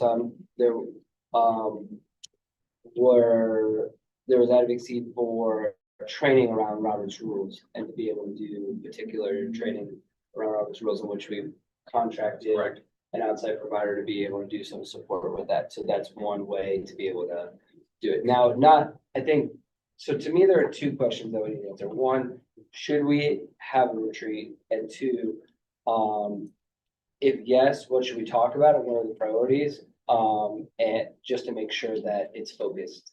And that we can have either work plans or goals, or just know how we're spending that time if we do choose to go forward with that. Representative Goulet.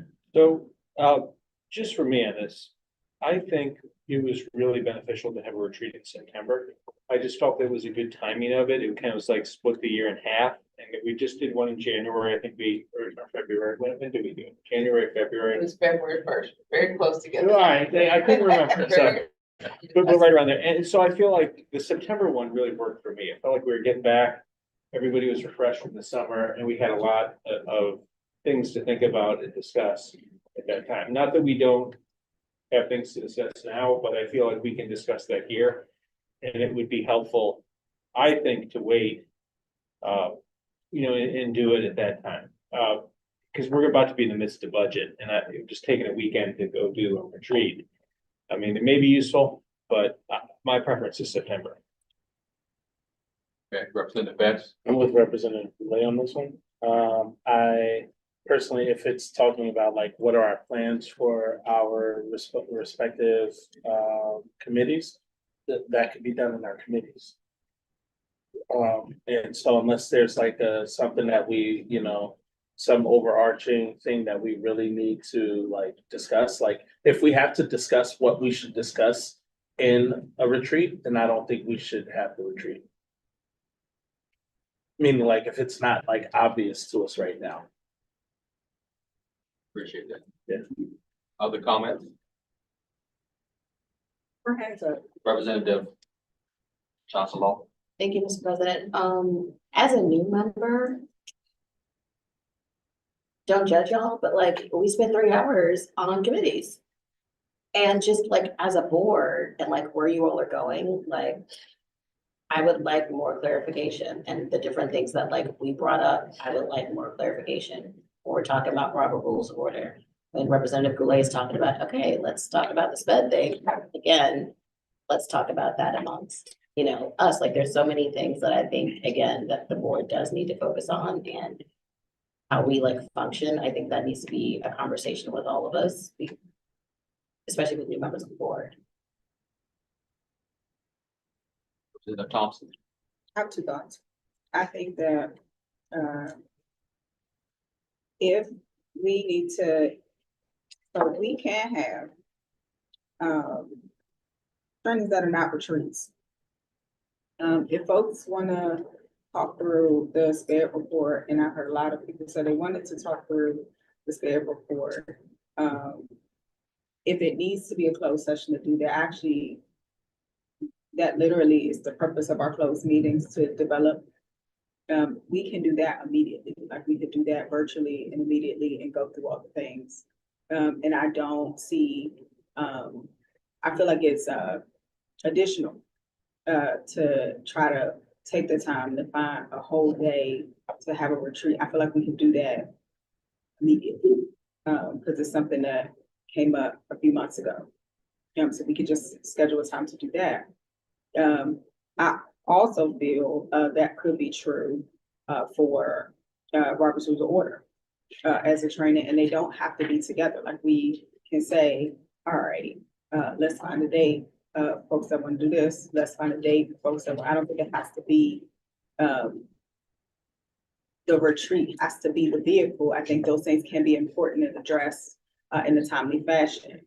I tend to agree with Representative Best, I think, said it, that we can address the work plans in the committee meetings. In the past, when we've had work plans, literally a deadline was set and we said, committees, come back with your work plans and we're gonna present and we're gonna hear out the work plans. And then that way some work could be done, folks could make some decisions, we can review, you have something to respond to.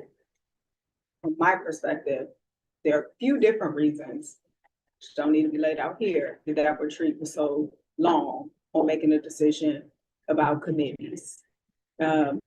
One of them, I think, being that there wasn't the opportunity for folks to do some type of pre-work. I think if we had a retreat, and that's not a critique of the staff who put together, but it was very clear to me when we got in there, people had a lot of questions around what's this, why's this? They did a really good job of laying out all the work that has been done before, which was helpful both to, I would say, new members and returning members, given I am a returning member, because what I've noticed is that most members don't track all the work of the board all the time. And so that was helpful framing. And then we went into, are those the right things to keep? Having work plans done is really helpful because you literally can say, okay, here's what's on our plate. And here's where we still need questions. Here's where we still have questions. Here's where we still might need other supports, development. Here's what else we need to build out to get this work done. And so I tend to favor allowing the committees to do some work planning for the work we know we need to do, so we know what that looks like. I would personally recommend putting a timeline on that and saying that at the next working session, folks should have committee plans to report out for folks to respond to. I would encourage us to schedule 2 separate trainings for Robert's Rules and to go through the SBOE report respectively, not necessarily in that order. I think the SBOE report is probably, and maybe people do, I would love to hear which one folks want to do first. And then I think as far as like some of the other things, other questions we have, other bonding, other work, I do think September is a good time to come back together with more focus. But I think you can both be responsive to what not just new members need, but I think all of us need. Because some of those are needs for all of us. Many of those are needs for all of us. And the retreat timing be a little bit more effectively used in my opinion. I appreciate those comments. Then I just want to second what Representative Thompson said. I love the idea of having like almost like a training, because training, I believe, under our rules is can be closed for people to ask questions and learn. So having bring in a local expert on the SPED report for some training for members, I think is a great idea. There'd be a lot of vibrant discussion on that. And then we may even be able to get free Robert's Rule training. Like you could get the general counsel from the council or something, probably give you free training on that and just go through and, help people out. I mean, I don't know whether they'd be willing to do that or not, but you could try to ask, but that would save us some money. But I love that idea. I just want to second what you said, and I think that's the way we should go with that, and then come back in September. before I provide my own comment, is there any other comments? Representative Johnson Law, What defines a closed session? Like what defines a closed meeting? training, personnel issues, Litigation. litigation, yeah. Cover very close. Those are the type of things you can close a meeting for however long you need to close them for and have that. But it doesn't, pertain to a quorum. Everything else, if you have a quorum, is sunshine. Or you could also choose to vote to open it up if you wanted to, Right. but so it's not required that it be a closed session. Like if you think that the discussion on a SPED report would be something that would be worthy of the public hearing it, you also could just have it be open too. So it's not, you're not required to. But didn't you recommend it be closed because of things happening, because of the Well, with the that, delicateness of DC in this moment? yeah, with that, for the SPED, yes, I think. Now with the Robert's Rules, I don't feel strongly about. Got it. The question? Okay, so what I'm hearing, is a movement away from, a retreat, it isn't a retreat, until maybe September, entertaining at a September timeframe. I'm also hearing is that what we're gonna ask committees to do is to present their work plans at a certain time, that those work plans can be worked out there, submitted to, the staff, so we kind of have some understanding, parameters around what the demands are gonna be, but we're gonna set a date where we can get work plans from the committee. Anybody can correct me if I'm hearing this wrong.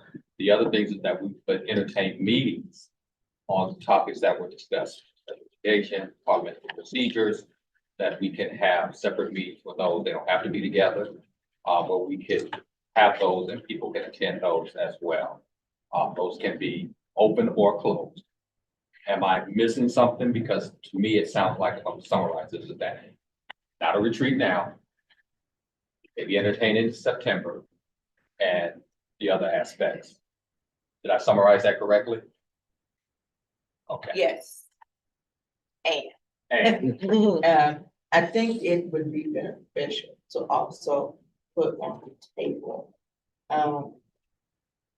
which doesn't require, of course, an opportunity for board members to get together socially. So, one year we went to the Nats game. We were in the suite from the council suite, and folks got to come and there were tickets and we got to, so I think those type of opportunities are also very valuable because you are also colleagues on a team working towards, goals together that, having something that's not always so work focused.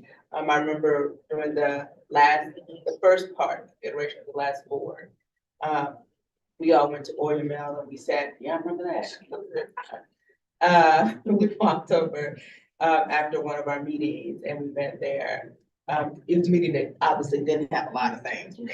But and it was a social interaction just to meet each other and meet the staff, to have conversations where it was not necessarily focused on the work. So I do think it may be helpful to think about what opportunities like that you all would like to explore in addition to the work related things also. Thank you. I appreciate that. Anything else? I think we have a summary and what's the next actions that we're gonna do. All right, there's not a retreat. Okay, we're gonna plan out our work plans as a committee. We're going to look at the two topics that were specifically brought up about having meetings around those particular and what the parameters will be around those, maybe open close. Okay. All right. Anything else? President Patterson. And look for opportunity to get together and gather. I just want to make sure that was in there, because Yeah. I was really looking for camaraderie. It's in there, and opportunity to gather, I did get to the end of April, and I know we had fun. I think, I really got to talk to Yeah. beach and everything like that, so. Jen loves baseball. Yeah, She has so a I had a podcast. great time there and stuff like that, I had great pictures from there Yeah. and everything. Jen got a Yeah, whole you- podcast. Yeah. It's like Podcast? legit, it's for They got sponsors and everything. Okay. Sorry. All right, Violating the hatch. now that we have that lively discussion, it came away with very clear, action items going forward. Now I'm going to move, on the agenda to committee reports. I will call on each committee in alphabetical order, and each chair, our co-chair, will share out and we'll answer any questions for our members. I'll be starting with my vice president, on administrative. Sure. I'll aim to be brief. People have the notes in front of them. Everyone was present at the meeting. There were obvious updates. One of the main things from the ombudsman was just the topics of sped, safety, and discipline as the three top concerns around the city. And ultimately, the two action items, which you can see at the bottom of the page, were that the committee agreed not to include any particular enhancement requests in our fiscal year 2026 budget oversight testimony. And also, we voted, because we talked about it previously, to maintain the public meeting panels and the witness processes as they are for our public meeting. Are there any questions or responses to the administrative committee report? Executive Director Butler, I know you shared the COLA increases, earlier today. Yes. So, we're not ready to time up that report, but I did send it around to the admin committee just so that you all can see the analysis and just wanted you to be sure of what first of all, it's a lot of data. There are individual spreadsheets for each of the positions and if you're waiting for grades, it's a very detailed document for several tabs, like spreadsheets, tables, but it essentially looks at the fiscal impact of a 3% COLA for staff and a 2% COLA for staff and how much like it would cost. That also includes not only the actual 2% per person salary, but also the 20% fringe that would be attached to it, to those total costs. And just understanding the fiscal environment, I know we had that discussion, that if this was something that we also were agreeing to keep off the table, but I know we didn't get a chance to fully discuss it because it wasn't ready at the time of last week's meeting. So I just shared that out to that committee today. Just get your thoughts and your inputs on whether or not we should use sort of back channel to advocate for that or not, or if it's something worth exploring in another venue. But we did look at, all the executive service positions. For example, across the district, that the city government does provide that data openly, which is wonderful. And so, each position was analyzed for across the district government, what they made with that mean, median, highest and lowest also. And the breakup to the salary, sort of like. So the, granted, the fact that there's somebody in DC who's an executive director, who get 307, well, granted, we're not trying to do that, but like, we want to see how our salaries range in comparison to other executive service positions across the district. And there was a separate analysis that wasn't included in this, which was around sort of equity, like we wanted to get all of the staff, at least where the median range was and how their current salary compared to the median. There's a separate spreadsheet with that analysis. But that was, I mean, obviously that was more like, because there are some people who are close, but that was actually more than the COLA. We thought it should be considering that either 3% or 2% would be a better estimate. If that was something the admin committee decided to help us advocate for and agree with.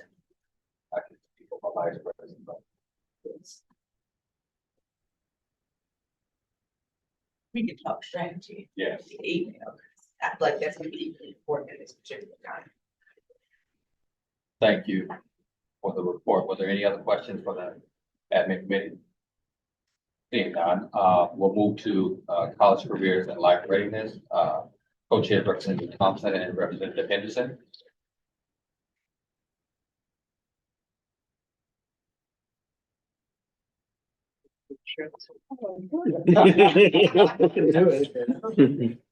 Well, Teamwork. I will get the committee. All right, so, we had our meeting March 26th. Key highlights. We agreed, based on the February working session, with the topic of education as a civil right was referred to the College Career and Life Readiness Committee. We had President Patterson speak about why he thinks this is important, his ideas for re-engagement, and his suggested next steps regarding the draft resolution presented in February. We worked to align expectations about how the committee would be involved in the topic. Ultimately, the committee agreed to review the testimony and materials the state board has received so far and follow up with thoughts and questions. Representative Henderson and I gave an overview of the status of the work on graduation requirements, including meetings with the DME. I then presented initial framework for a task force aimed at ensuring the state board receives consistent input from a wide variety of stakeholders. Given the questions about Austin's spending timeline, the committee's discussion focused on proposed outcomes and makeup of the task force. And we did ask committee members for further feedback. The committee would also like Austin to be a partner in this task force. We do have the proposed framework in your materials for the committee meeting. And then finally, our committee began discussing overall goals and priorities for the year. Previously, it was noted that state board members committed to including SPED into all committee work. Representative Johnson Law asked where others stood on that. The consensus was that SPED would not be a separate work stream, but a consideration infused. We also briefly reviewed unfinished work from previous iterations of the committee, including civics education and updates to the health and peace standards. Overall, we have decided that our top priority for the year is high school graduation requirements, but we do have an interest in learning more about how implementation of previously passed standards can be part of our work. And then we had a few actions. So we did develop and present a proposal for the state board. We do see the task force as state board led graduation around graduation requirements. We are going to review the education of the civil rights topic, and the committee is working to confirm scheduling details for anticipates our next meeting will be on April 30th. We are moving to a standing meeting structure. Did any of that sound right, wrong, foreign to folks? Oh, good, thank you. All right. Questions? She said question. That's that question. I'll let y'all go. Go ahead. Go ahead. Well, no, I just wanted to know if, based on what we heard from Monty today, is it goes to have a separate task force? Because after the meeting, we got another meeting. I guess it just, After the meeting or in this meeting? well, in this, after they left the meeting, basically. But it's just, I think it's just to be in John. And this is regarding SBO's graduation task force. We see the potential value in the board doing engagement based upon our recommendations in May. But I wouldn't want to see you all duplicating our efforts for the next couple of months, but we've already talked to confusing stakeholders as if they were people of competitive, like, tracks. Or what it says here, task force. I just said that I would really this concept would really benefit from a deeper leadership meeting conversation. As soon as they want to add to the agenda. That would make sense. I mean, I would anticipate that Aussie would like to have a conversation. I do want to be very clear though. I did not see this as us asking Aussie for permission. I think that in the framework, we laid out a specific set of goals. One of them actually being to stay on the same track as Aussie, increase communication and collaborate, not to come up with a separate product. I think my fear, if I was the Aussie superintendent or if I was any state board member, would be we would get to the end of this process and be on completely different pages. And so in the effort to not have that happen, not only just keep us in the same book, but on the same page, I think it makes sense for us to have a vehicle to keep not just us moving along, but also the public moving along. And like the important stakeholders. I don't know what, I am clear based on the presentations what groups Aussie has talked to. I don't think that we have enough information about what has come out of those conversations. I would like to see more data, feedback about what stakeholders are saying, those types of things. And I think we should talk about that. We should talk about what a collaborative approach looks like and what an iterative approach looks like. But I think the question of if we have a task force is up to the board. And I would assume that is something we will discuss this evening. I'm not in charge of the agenda. So yes, what you're asking for is a vote this evening on a task force. Yeah, we can add it to new business if that's helpful. But that is I'm currently delivering the committee report of what was recommended. Was a vote for a task force this evening. Or at least a discussion, right? Or at least discussion. Yes, so we shared in the materials, and I don't know if folks have had a chance to look at the committee reports, but we shared in the materials what like the configuration of the task force could be, and the goals for the task force. I think our hope was to have, as part of the discussion, which is why we showed them in our committee materials, to see if people had any questions about that, which is why it's included in questions, and to see if members had any recommendations or feedback. Question. Please.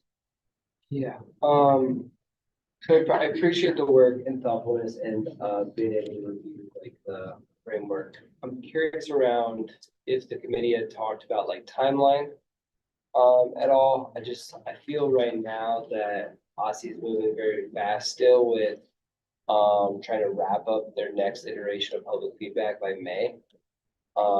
So we obviously can do what we want and not need to just take their timeline, but I just want to see how what the thinking of the committee is right now with where OSSI has presented that they are. And then, so that's the first thing, I guess I'll stop there. Any thoughts there first? Well, as of when we last met, you were not clear on our timeline, so we did not discuss that. I think that's still live and we need to sync up. With OSSI on that, I mean, they said tonight their desired timeline, also said it was flexible. It's just, we just don't know that. Tonight was when we first learned what their desired timeline was. My thoughts on it is more so like, let's have another discussion, specifically the committee, especially the co-chairs, with the OSSI around the, especially since we have a meeting coming up with them next week for voting out a task force, or consolidating task. Yeah, I think we should talk about what it looks like to prepare for the Austin leadership meeting. I also think though, just given given the timeline they have shared with us, given we can only vote on things in public meetings, either we do need to make a decision if this is something we would like to launch or employ or think about what the pre-work looks like. Because if we were to establish a task force, I would be uncomfortable with not being able to vote on that until the middle of May. Yeah. And so I am encouraging that we continue to have conversations with OSSI, but I also think that our consideration should not only be what is most comfortable to OSSI, but what best moves the work forward with the public and what best gets us to a final product and a vote. Which is why I couched it as I'm not asking for permission from OSSI. I am, and I am using I intentionally because I don't think this is language that the larger committee has agreed on. I am suggesting that it would be really beneficial to have OSSI be a part of that process. And there are prior work plans and strings we can use, given some of the collaborative work we have done with the accountability framework that I think we can build on. Two clarifying questions. One, would we have to vote on this at a public meeting or could we also vote at a working session? For the actual formation of the task force, has to be put in a public meeting. Well, so like if you decide you want to do a task force, the resolution creating the task force has to be voted on at a public. Correct. So like you said, yes, we want to do a task force, but the thing that would constitute it, saying that these are the members, these are the people, this is how long the task force will last. Correct. That is a state resolution that has to be voted on at a public. Correct. What she's asking is that. Yeah. So the other question, so there were 3 objectives listed in the framework. One of them was addressing equity concerns. What equity concerns did the committee discuss or what comes to mind with that? I know there's a variety of ways in which our system is inequitable, so just curious if there were particular things that came up. Based on our discussion, we did talk about, and I know one of the things that Representative Johnson Law has raised has been around sped transition. I would say when I put together this document, I'm more so one of the things that separate and apart from that, which has also been part of our discussion, is things like a sped diploma.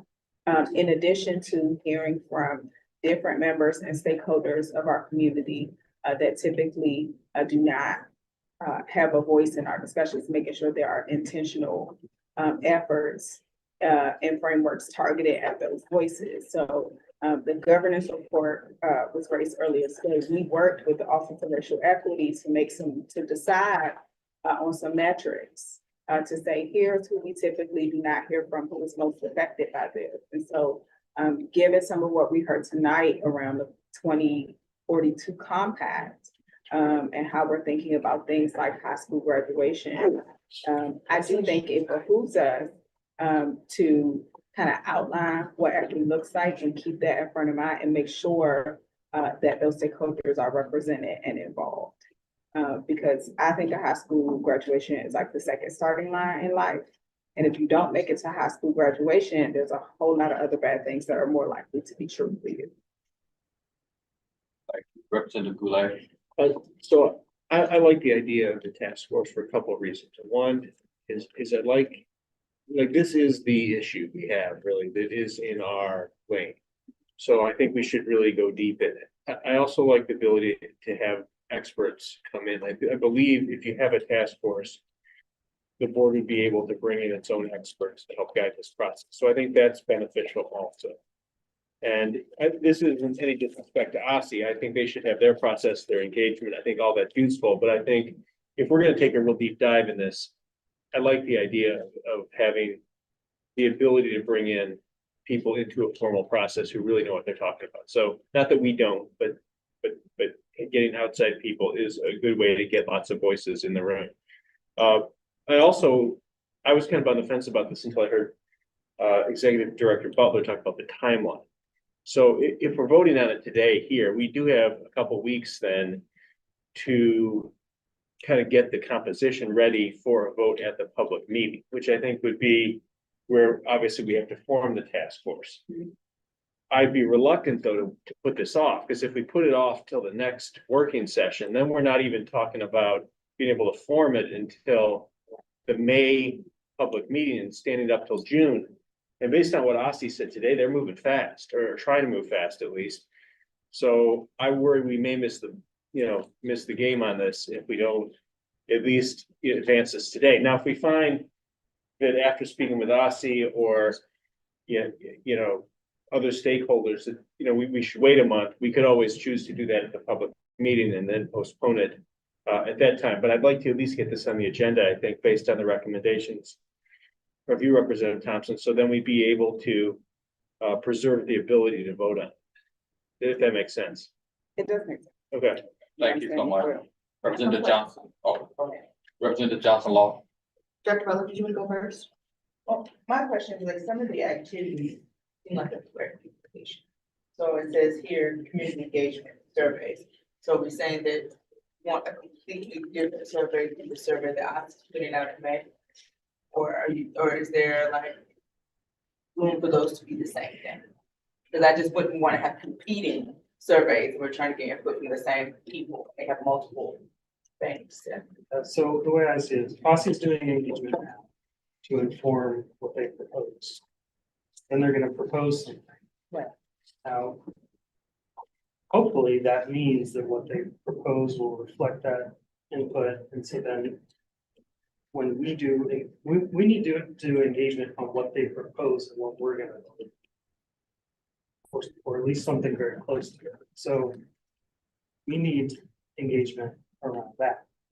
So you don't want to do engagement forward, you want to do I think- engagement after. I think it's two things. So I want to remind folks, this was written before we had this presentation from OSSI. So the fact that there are things that are the same, I would say are a good thing. Not because our goal is to duplicate, but because we have similar thinking about the activities that need to take place to get us to finalize graduation requirements. Yes, there is room for some of those things to be the same, or to be collaborative, or to be adjusted, because we did not have information from OSSI. We also literally put this forth to say, hey, do these sound like the right things? That is the level of pride or ownership we have at this particular time, which is like, hey, do these sound like the right things? Do these sound like the right stakeholders? Do these sound like the right goals? If the answer to those things are yes, we are asking the board to then say, okay, the next step will be, we should constitute this. And we should work with OSSI to make sure we stay on the same track, because you will also see that we envision OSSI as part of the task force, not a separate, like we would just come back. So yes, there's room for a lot of things and a lot of discussion, but we did this in a vacuum because we did not have information from OSSI. So we need to go ahead to proceed to work with Aussie on Correct. what it's going to look. Johnson Law was next, and then I'll go back to you, Vice President. Thank you, Mr. President. Also too, like, just, I hear the concern about duplication efforts, but also what this could do is maybe to take a deep dive in those things that, no offense, if OSSI is moving at this like fast pace, what kind of deep diving are they doing on certain things where people really have concerns? Maybe that's something again that the task force could take up as a suggestion. Representative. I do have concerns around duplication. I think that, but I understand the spirit of what you're saying and just kind of throwing things out there and now knowing what we know from the proposal, figuring out what we can do. And I do think it's important that we create a channel for the public to be able to weigh in and guide our work and our thinking on this. I mean, I guess my suggestion would be, and that even when we did the accountability framework, like it was a shared task force. It was like a collaboration, right? So like, I think that if we could do that and, you know, support the work that's already being done with making the survey more widely accessible, pushing that out through our channels, now that we know that's happening, and not necessarily duplicate efforts. And then just add the things that we feel like are missing, that would be something that I feel would be best in this situation. So, after all of the, I don't know if there's any more comments before I make a few statements. So after hearing everything,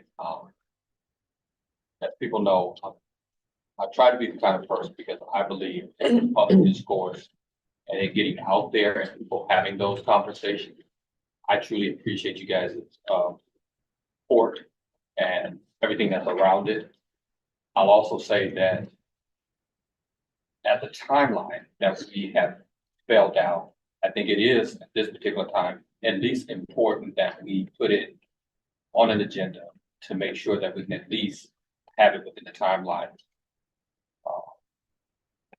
See if we're gonna have that task force. I think that's important, because if not, as Representative Goulet just stated, we're talking about a whole different month where we would even be able to take it up to consider it again. So that being said, I hear the report. I think at what point do we talk about putting it on the agenda? Can we do that now? Put it on the public meeting agenda? Yes. Yeah. That's what you're going to do. So, I would like to, at this particular point, I appreciate the conversation. It's kind of changed my mind about this, especially the timeline is what's changed my mind the most about it. I know we have meetings coming up next week about it. I know, you know, people have their thoughts about it for and against, but because the timeline is so glaring at me, I am suggesting that we do put it up.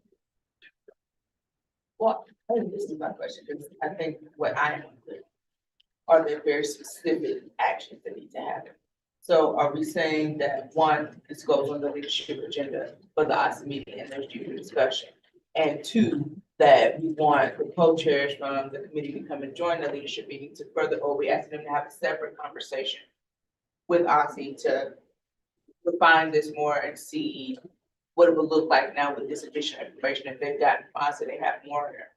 And so, because I just from a staff point, I don't know. Not quite sure on how you get from this paper to like building out an application, all those things. And like the time frame for that, because I'm thinking about the work of that, not just the I get the idea and the concept of it, but there's like a ton of work attached to this that there just isn't a ton of capacity to do. And so I'm just trying to figure out like when you want those things to happen and how soon. I know the questions may not directly to me, but may I? You may, Respond and also I'd like to hypothetically to it? hear from the Yeah, co-chairs I'm as just well. curious of like what people think. Okay. So here's what I'm thinking on this, is OSSI, I think, is doing a fine job with public engagement so far. But they may go in one direction with how they want to do it. And we want to be able to drive the car, not just be a passenger in the car. So we may want to go a different direction. And that's why it's important to have a task force like this. Now, I think your point about staff capacity is important. But I think what we need to do is, this is what the board should be focused on above other projects, simply because it is what statutory, our lane, big thing this year. So like, if we've got to devote staff resources to this and delay some other things, I think we should do it. I mean, we need to be realistic about what our capacity is, but like, to me, this is the most important thing to get right for us, because it is the thing that we're tasked to do under the statute versus, you know, other things that are important as part of our oversight role, but this is it. It's not, I'm not a question of whether or not we do it. I'm want to know what you want me to the actual concrete next step. Like, is there a conversation with us? Like, I just. And I want to know get those there. things. I want to get to the answer to that Yeah. question, because I think I have some thoughts around that question. Yeah. But I would like to let our co-chair Thompson. Yeah, I think everything that, Representative, like, I clearly agree with. I also, would just like to offer that if we, two things. One, the timeline was just shared with us, is we've been asking for the timeline for some time. Right? Okay, so I just want to acknowledge that. I would also, like to acknowledge that given we are saying the timeline is at a fast pace, we also should be thinking about what tools do we need as representatives to keep pace. Because we are going to need some capacity to keep pace. So that's also a consideration. I would then like to articulate that if we have concerns about our capacity to keep pace and what needs to happen, we should also be saying to OSSI, how can we adjust the timeline to address and accommodate those things as we have done with other things, whether it's been, you know, public engagement, public comment timelines, or anything else. So I think all of those should be up for and worthy of discussion. To your question about what are the next steps to get from the framework that is proposed through, I would say, a resolution, I would assume that we should have a conversation with OSSI, which can be at the leadership meeting. It would not make sense to have two separate meetings, because I would imagine that two separate meetings can end in two separate conclusions. I would suggest that if it's needed or if it's helpful, then the co-chairs would be willing to attend the meeting to be able to offer the why and the how and the all the things. And that we should make some decisions about if there are adjustments that are helpful that OSSI is recommending before we make all of the decisions about what is necessary to launch. But that we should move forward with, we will constitute, or be trying to think about voting to constitute in May, but we should hear them out at the leadership meeting. We should give the, you know, all the things. But yeah, so that in my mind is the next step. So. Granted, I did not consult with my co-chair because I was asking the spot, but that's why I'm using I and not we. I can appreciate that. Also, Co-chair. just to reset, that the timeline that OSSI shared was they would like to complete their current set of engagement by end of May, Right. have a draft fall, Yeah. August, and then are looking to conclude, which I took as us vote in December. That's correct. So I can appreciate why you say that's a fast pace, but also I don't feel like it's so fast that it's outstripping our ability to keep up. And Dr. Mitchell did say there was some flexibility. Correct. So, Just to say, I don't feel totally overwhelmed by that time. Okay, and you're still in agreement that suggesting a task. Okay, so for me, I'll try to play solid real quick. Split the baby, real quick. I believe it's harder to not, to try to come back and say we're going to task force. The timeline is the thing that most players. So you guys understand what my thought process and why I'm going to suggest. I do think at the appropriate time that we put it on the agenda. There are a number of things that will happen before then, you know, that will allow us, but at least it's on the agenda. So moving forward, to the task force. And there will be conversations. We'll have a meeting next week.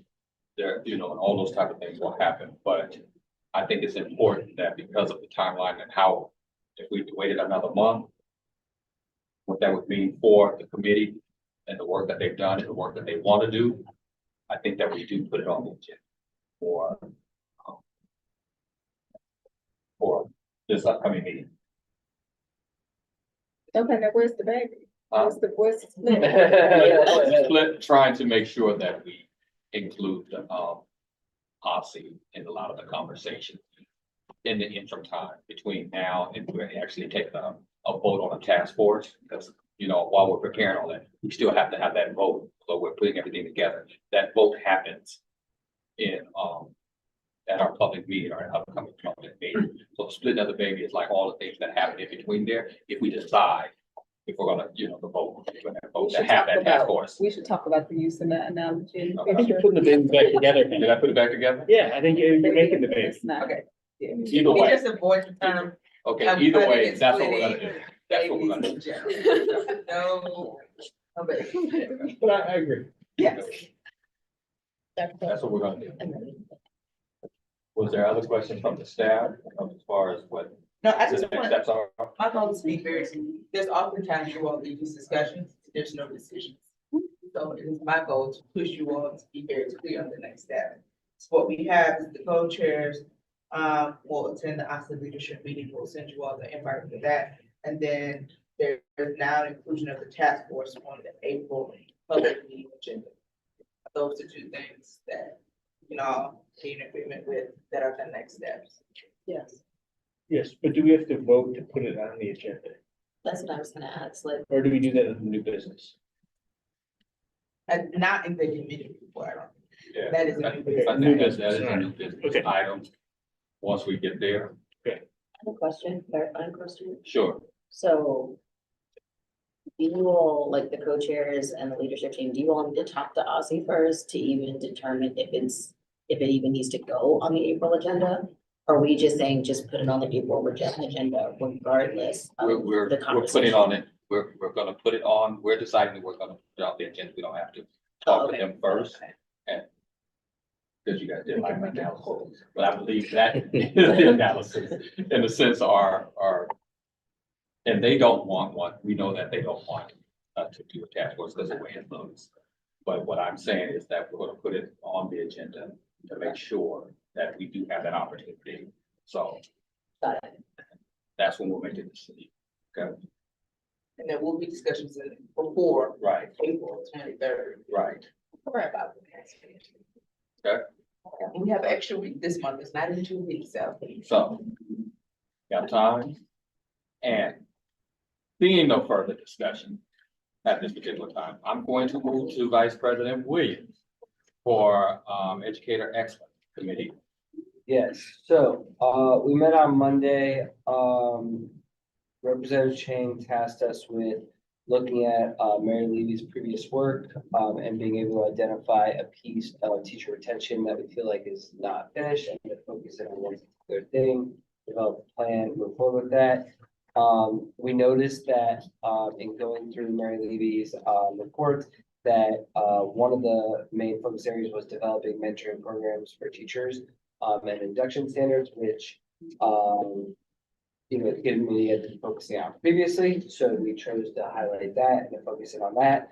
We developed a couple of next steps, one being that at our next committee meeting, we're gonna invite a small group of teachers to be able to identify the supports that they needed to start, at the start of teaching, recommendations that they would have, and also any standards of practice that we should consider in making general citywide standards. We're also going to do some research on what other states are doing, and try to work towards ultimately a framework and a report by the end of the year. So that we can try to implement whatever ask after figuring out what will be effective, engaging DCBS, PCSB, and other stakeholders, and being able to work towards implementation the following year, because right now it's just too rushed for the next school year. Any questions? Thank you. I see none. I see it shakes no. So I'm gonna move to the next one, student advisory. Yeah, we had a great meeting. We talked about bullying and safety in schools, and the students had a lot to say. We can report back if you all would like that to be a more extended conversation. We voted on 2 resolutions promoting DC STEM, which is Ryan's bill about calculators, which passed, and got a lot of compliments. And SR 25-7 for expanding state board authority, which also passed. We are currently working on our annual report, which you all will be seeing soon, hopefully. Overall, it was a great meeting. Yeah, any questions? So here, I think it's very important to point out, Representative Kool-Aid sent a text about SR 25-7. Yes. And my team takes excellent notes. That SR was never referred to your committee. At the January public meeting, it was referred to the SAC, so it was never in the student engagement committee. But at the last working session, it came up at the working session and we made a motion to refer it to our committee at that meeting. This was on the public school, charter, yes, definitely. The public school funding at the last working session, it was sent to, by President Patterson, it was sent to the So I don't The C know whether it committee. ever voted out of the first committee. I don't know how it could be assigned to one committee if it hadn't been voted out of the first. Oh, wait, So it so was reassigned. That's what I think confusion. So like they brought do it, we have 2 resolutions on charter school sports? Am I just, no, it's one.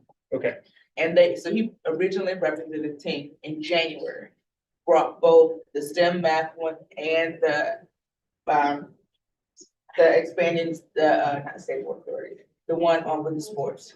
yes. He brought both of them at the same time. At that particular meeting, they were both referred back to the SAC for more work and research.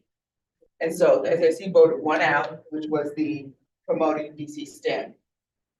And so when they discussed it last month, I think it should not have been reassigned to your committee because it was already referred to They another. hadn't voted it out. That's the problem. Yeah. I referred it to the student advisory committee in January because we didn't have committees yet. And they wanted to start work on it. And so I said, hey, you all are a committee, you can start work on this. And so I think what they're saying is it shouldn't have been referred in February because they hadn't voted it out yet. But nobody was tracking the work. So are we saying that when it was referred to my committee, it was still in that committee? Yes, And should correct. not have been referred to my It committee? shouldn't have been. Because I don't think I'm going crazy. I think it No, you're was not. referred You're to not my going committee. Going crazy. Well, I might be, but it's not on this point. Not on this, Yeah. right? So Yeah, but I referred it to the SAC so they could start work. Because I reminded them that they are also a committee, because Representative Ting said, I really want to work on this. Where does it go? And I said, you actually are a committee and you can do work too. And so I referred it there in January. along with the STEM And the technology STEM one. category. And neither one of them were voted out yet. And so they shouldn't have been referred to your committee yet. 'cause But how did they hadn't get on the voted working out. session agenda? then? Well, he brought a draft back, so they had worked He on brought the STEM draft back, the STEM, he brought up the back. because they're a committee. Yeah, and then when the STEM, the folks liked that one went forth, they got on the public meeting agenda. When it was the vote to whether or not that one should also be on the public meeting agenda. You all decided that one needed more work. It doesn't mean that it can't go through your committee, but at that point in time, it was not voted out of their. Because it was officially referred to their committee. Yeah. Yes, Yes, got it. that's what I'm trying to That, say. that makes sense. So Okay, that- so it shouldn't have come to my committee. It is not technically in our committee at this point. Correct. So today, can we, all right, well, we'll figure it out when we get there, Yeah. but, okay. You No, follow me? I completely follow you now. Okay, yeah. I was just confused because it was referred. And I'll be better about capturing that these. No, I understand the Can't essence. do what We've got it. What you're suggesting, because it has, We've got it. so we're We good. completely got it. I think it's. He's on, we're on the same page. Okay. No, we're good. We're good at it. It just needed. But to be also, we voted. got 3 whole weeks, so Yeah. we can work on it, update it, revise it. and No, still keep- I understand what happened now. That's very clear. Appreciate it. Clear? All minds clear? Good. Hearts and minds. Okay, thank you. All right, if there's no other questions in that area, student experience and engagement. It's back to you.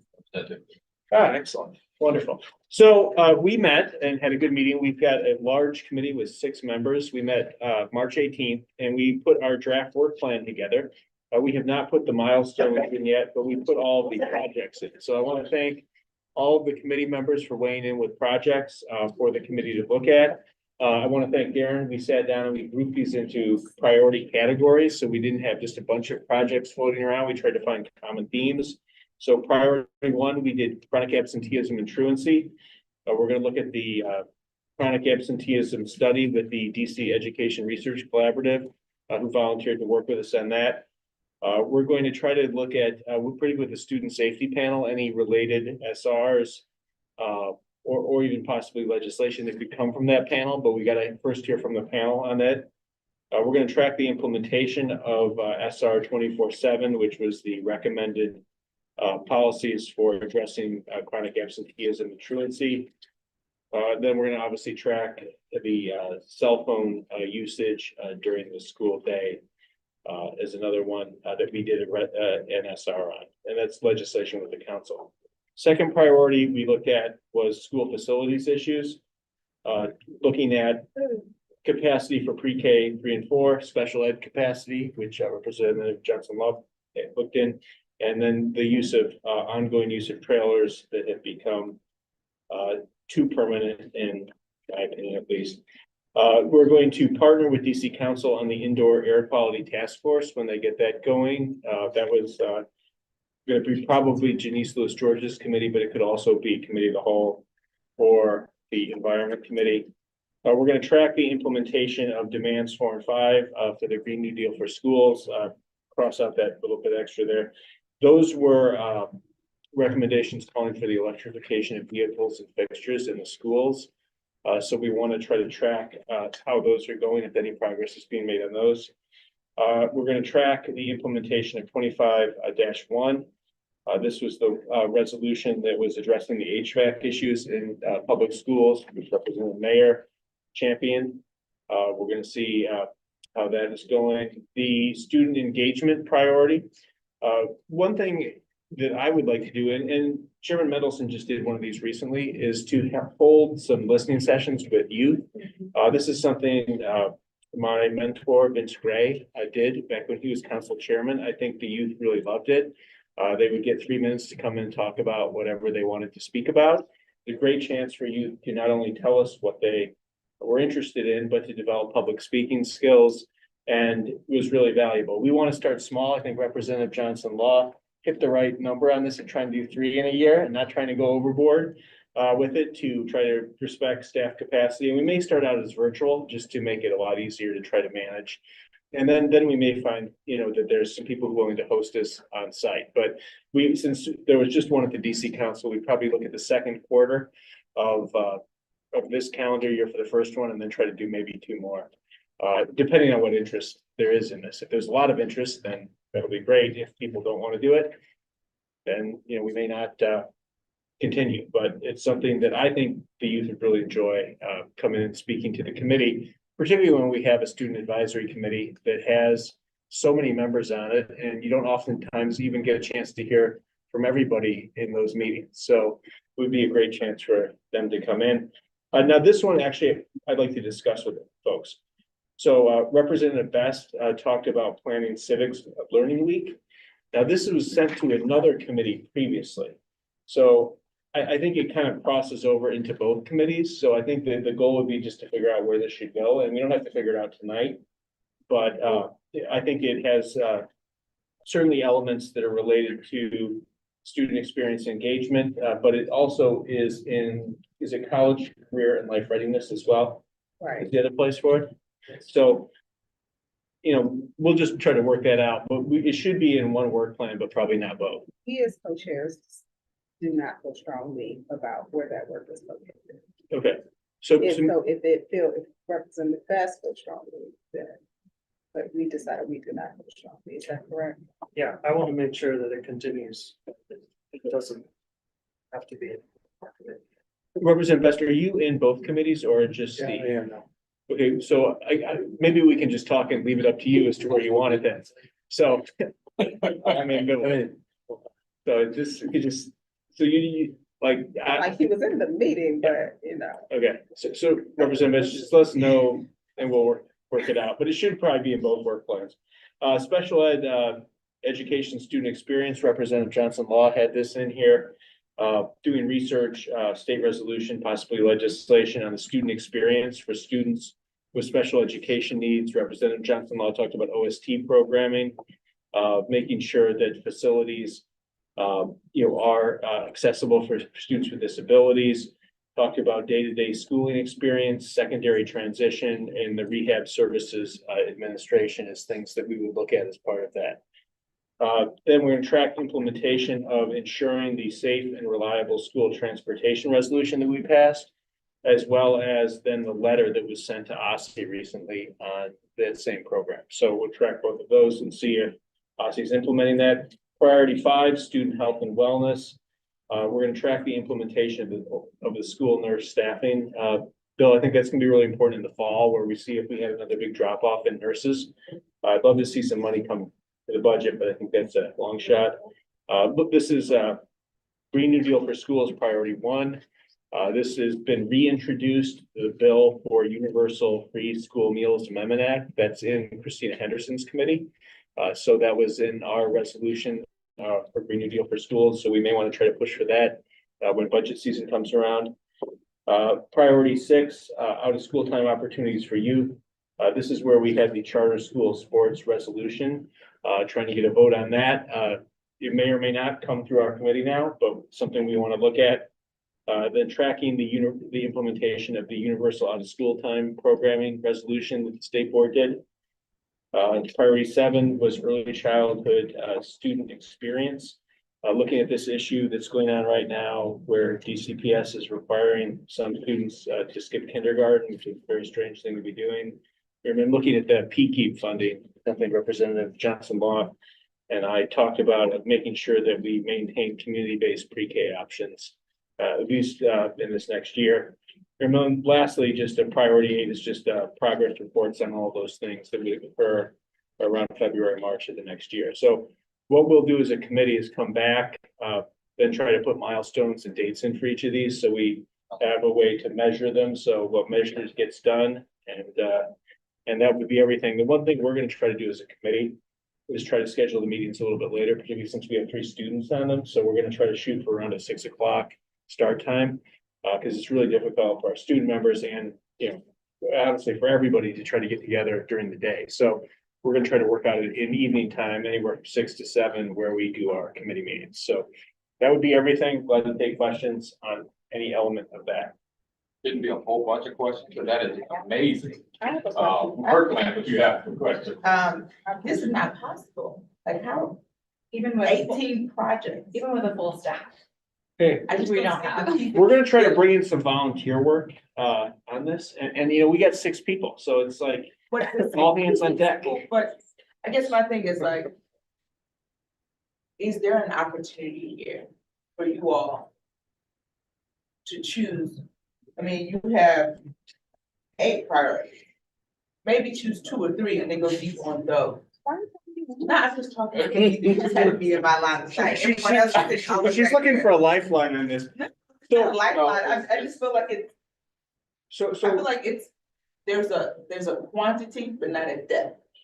And so there's a lot of things here, but is the goal to just accomplish a lot of things instead we did them, or is the goal to have impact? well, it's to do both. So The So here- quantity makes it hard to do both. let's go through this list. Get there. So some of these are just tracking what we've already done, which is something every committee should be doing. So I'm not like the school nurse issue. Well, we have taken that as far as it can go.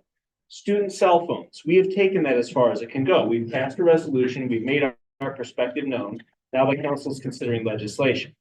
Same thing with the nurses. We've actually proposed what I think is the best bill we've ever done on school nurses here in the city. We have to keep our eye on those. So those aren't going to require a lot of resources, but I don't want them to not be on the plan. Because then we drop the ball on, we don't pay attention. Like, I want to know, I want to see this plan and know that in the fall, I need to check to see if we've lost another 54% of our nurses in our schools. Because then we need to start ringing alarm bells because we don't have enough nurses to cover the cluster model anymore at that point. Now, like things like we're not going to be able to solve chronic absenteeism and truancy. We've been talking about that though for the last 5 years. What we can do though is maybe pick one element of it. Maybe there'll be something at the student safety panel where we're like, that discrete issue is going to advance the ball forward a little bit. But there's no way the committee is going to solve chronic absenteeism and truancy in a year, much less 2 or 3 years. It's an issue that you got to make incremental progress on. I mean, other things like sitting on the indoor air quality task force. I mean, I don't see this as that. There's a lot of things on here. But when you actually look at it, I see 2 or 3 things that require resolutions and possibly legislation. I see special ed. I see chronic absenteeism. And then I see maybe something with facility space. The other stuff, I think may or may not get to that level. But I don't think it's as ambitious. I don't want to sound like I'm being too ambitious. I don't think this is really that onerous of a lift. And if we do find that it is weighing heavily on our staff, we can pump the brakes a little bit. If that gives you comfort, Executive Director. I mean, I will offer, I heard Representative Goulet use the language priorities. I don't think he is necessarily thinking of these as all the same bite size. I also heard at the beginning of the committee report where they said their next step was to put in some milestones and things like that. And so I would hope that, as someone who's not on the committee, that when they use their committee time, they do kind of like craft out the bites for folks. Because I did not receive these as all the same level of lift, and I don't think they could possibly the same level of lift. I do think in any plan, 8 priorities sounds scary. 8 priorities is a lot of priorities, and so maybe they can get a little more specific with their language about which things are priorities, which things are ongoing projects, and which things are like tracking things. That would be my thought.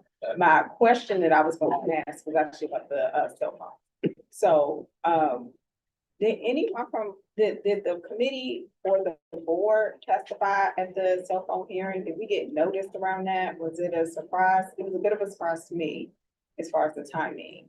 But given that we. I testified in my individual You capacity. testified at your Spoke individual. about the resolution. I didn't bother to try to do formal board testimony, but I did speak about what was in the resolution, didn't speak on behalf of the board. But I talked about the amendments that we had recommended in the resolution. And those are ones that actually the Student Advisory Committee came up with. So I was able to speak on behalf of what was in the resolution, but not speak for the board, if that makes sense. That does make sense. I think I appreciate that. I'm also asking, like, did we get notice about that hearing? Were we asked to provide testimony? We were not asked to provide this.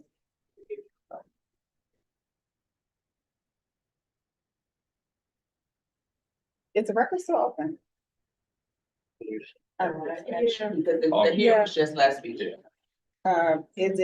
Would it be too much to suggest that we make sure our resolution is a part of the record and any highlights from the Student Advisory Committee or because I don't see what Councilmember Pinto has proposed is exactly the same as what we proposed. And I think we have some really good thoughts, especially from our student members that made it in and were adjustments, and I want to make sure that work of the board is on the record. So Representative Thompson, I did attach to my testimony our resolution, so it was attached for the record, and then put those specific amendments into the testimony. So if you get a chance to read it through, we may want to do something more formal, like the board could take portions of that testimony and roll it over as the something to testimony build of the from. board, if people Yeah. want to do that, and then we can put it for the record. Are there further comments concerning the student experience and engagement?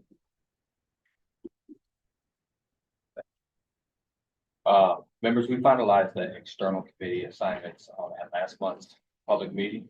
Are there any external committee updates anybody wants to report out on or attend? Last month? The math task force met on Monday. I don't think Representative Bessie were able to make it. But we discussed potential recommendations around, family engagement, at that meeting. And we didn't come to any decisions, but we talked about different strategies that schools are finding, NYUs are finding successful. And then OSSI was gonna follow up with sort of a summary of what people found most appealing, and then at future meetings, sort of return to what seemed like the most popular suggestions to make.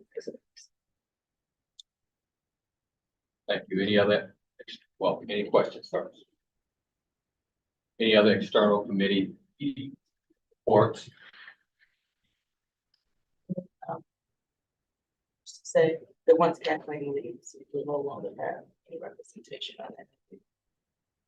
On the map? The committee that she went. Representative. Right? And you're thinking environmental Oh, literacy. that wasn't environmental literacy. I'm so sorry. Kathleen said something.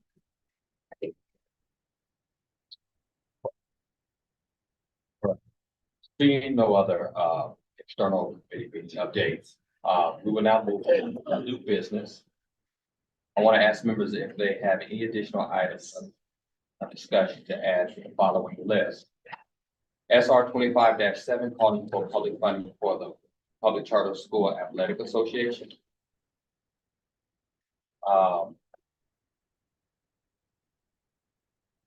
DC Board of Education Expanded Authority Amendment Act of 2025. I believe since our earlier discussion, we do have one more item of business as well. So at least two more, but I know there's. For the task force, graduation requirements task force on the agenda.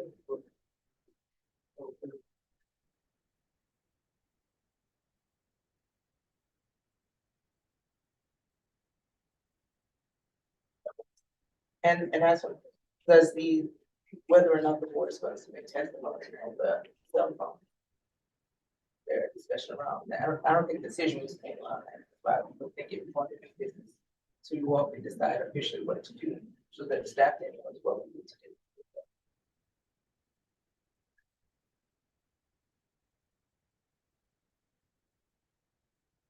We'll now proceed with, Two hands. I apologize. Representative Johnson Law. Thank you, Mr. President. I just announcement about recess at the Capitol. Okay. And then Representative. Oh, They'll be joining up a lot of members, and a lot of partners next week. Okay, Representative King. Evaluating ways to advocate for SR 25, like whether it should go to DC Council and how best practices for that. Steps for including the calculator being in the budget, et cetera. So get certain.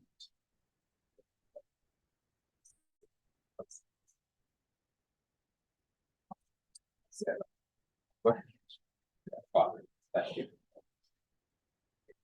All right, we'll now proceed with our new business items, starting with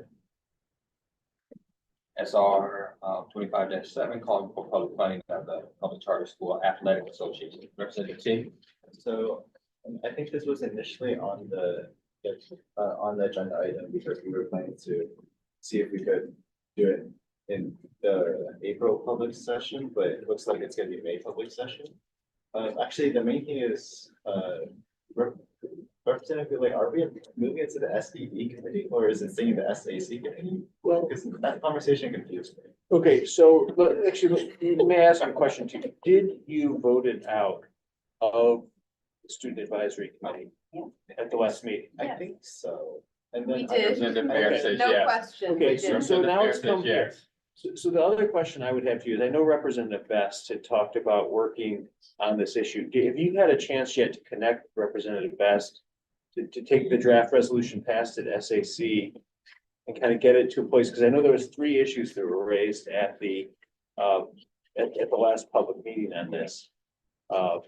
Did we get a chance to synthesize it? Because I admit, I have not focused on this yet because I thought it was coming to the committee.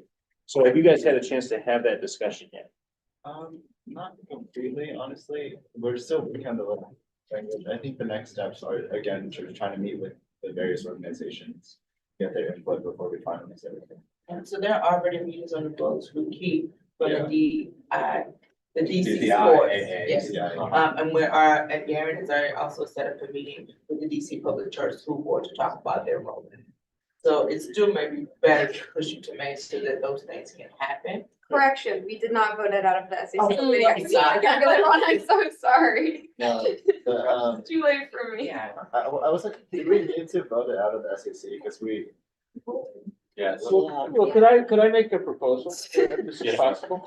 Then if we look- So I would like to, and only you can do this, President Patterson, but I would like to suggest, Representative Patterson, that you change the referral of it from the SAC committee to the C committee. And the rationale for that is not to take it away from you all, but to then allow you, because since you're both in this committee along with Khalid, to work with Representative Best, and then we voted out of the C committee, and then it still goes back to SAC, and you can vote on it then. So you, like, if they're not stuck in the committee, it goes to C, and then you vote on it at your next SAC, and we try to get it on the agenda. Because either way, it's gonna skip this meeting, and that gives Representative Best, who's got a lot of experience in this area, a chance to work with you and get us something that addresses those 3 concerns at the meeting. The 3 things that I heard at the last meeting were, number 1 was the issue of that students have to pay like athletic fees to participate in some of the charter schools, which that concerned me because it could eliminate participation by some students. The second thing was that charter schools, in some cases, have to pay exorbitant fees for either security or facilities. They don't even have enough funding for medals and like honorary things like that. And then the third issue was the issue that the resolution raised, which was actual funding for the board to operate. It's being basically pulled together, by volunteers. I entertain your vote. Okay, great. Okay. So for all of those reasons, Can I get a second? Because I wanna move us along. thank you. I will stop. Your justifications are warranted and heard, so I'm gonna move us along. Okay. So it has been properly moved. Can I get a second? Second. All in favor? Voice vote. Aye. Aye. Any nays? It is moved, transitioned over to C. Okay? All right. Thank you guys so much. I appreciate it. Thank you for all the hard work and stuff. Okay. We're really happy to have you. Next, we'll move to, which I hope is another short one, but we've already talked about this DC State Board of Education Expanded Authority Amendment Act of 2025. To give a little history real quick, is that because we put tight, I have been enforcing tight timelines as far as things getting to staff. It did not make it on last month, so all we're doing is bringing it back so it can be voted on for this month. That's all we're doing at this time. The legislation. Huh? Yeah, the Legislation. legislation part of it, to accompany the resolution that we passed last month. That is literally all we're doing. So, that being said, yeah, When you do something to me, it's still, So moved. yeah. so moved. It's been moved. Second, Second. voice vote, all in favor? Aye. Ayes have any nays? Seven. All right, now we're gonna move to some of the new items that was added. Graduation Task Force to be put on the agenda. Is there any discussion on this? I have a motion to put it on the agenda. So been moved by Representative Henderson. Can I get a second? Second by Representative Thompson. All in favor? Aye. Any nays? Will be on there. Okay. Submitting testimony. Concerning the cell phones. Do we feel we still need to submit testimony? I know it's attached to somewhat. Yes. Huh? Yes, there, I mean, yes, we did work, as a board. We should submit that work as a board.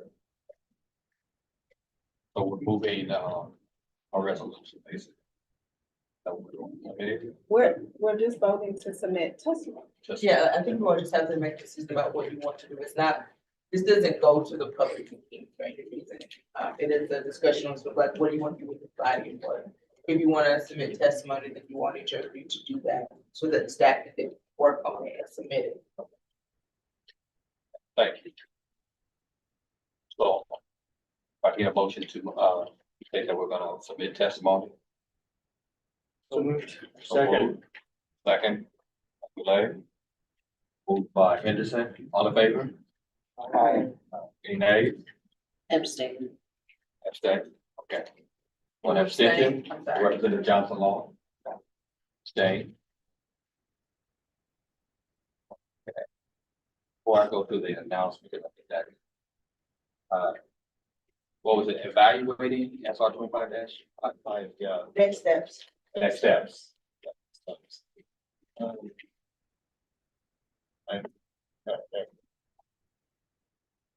So here's my advice. I will try to make this, so, and I'll be glad to talk to you more offline so we can get this done later.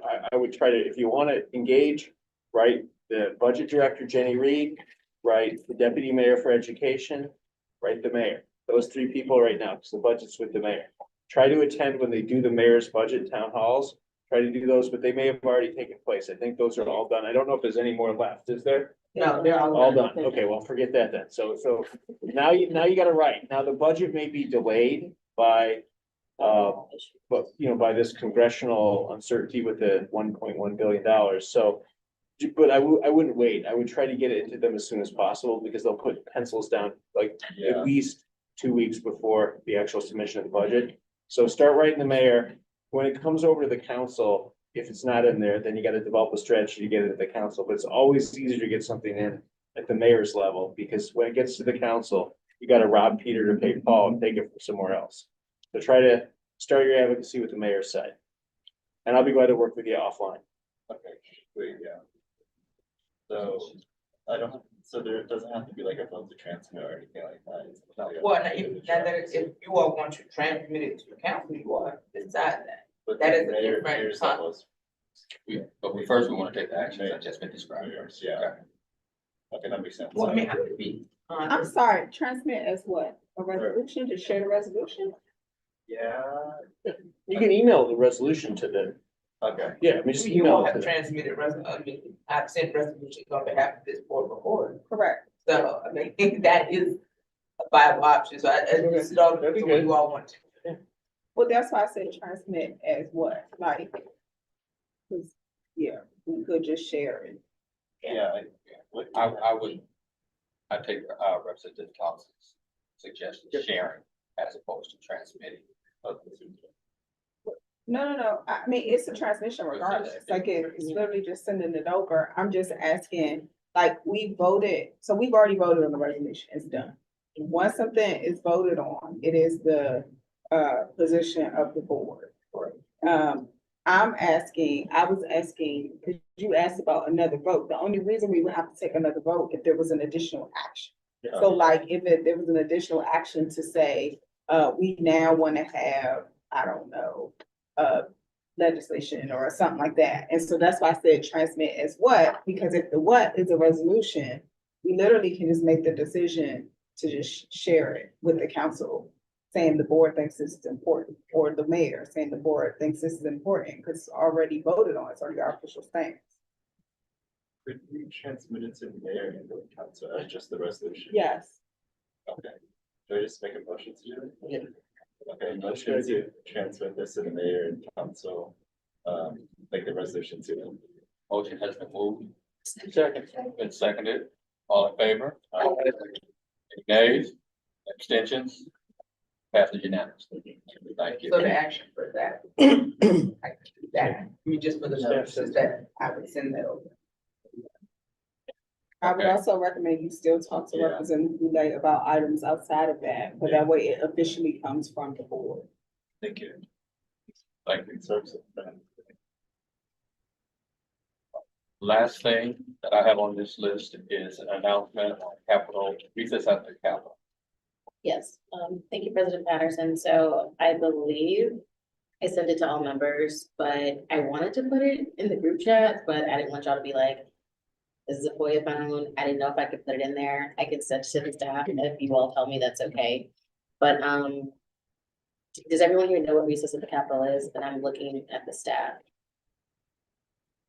Yes. Okay, Yes. all right, cool. So we're doing part two, because of the congressional, the 1.1 billion is still technically frozen.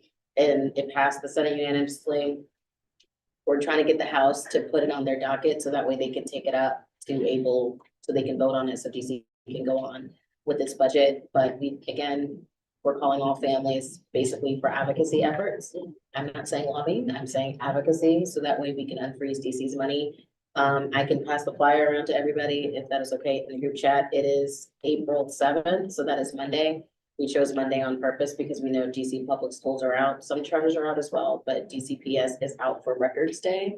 I know that might be hard for some of our teachers and our educators, but we really wanted to get families, because that was really effective the first time in front of the senators.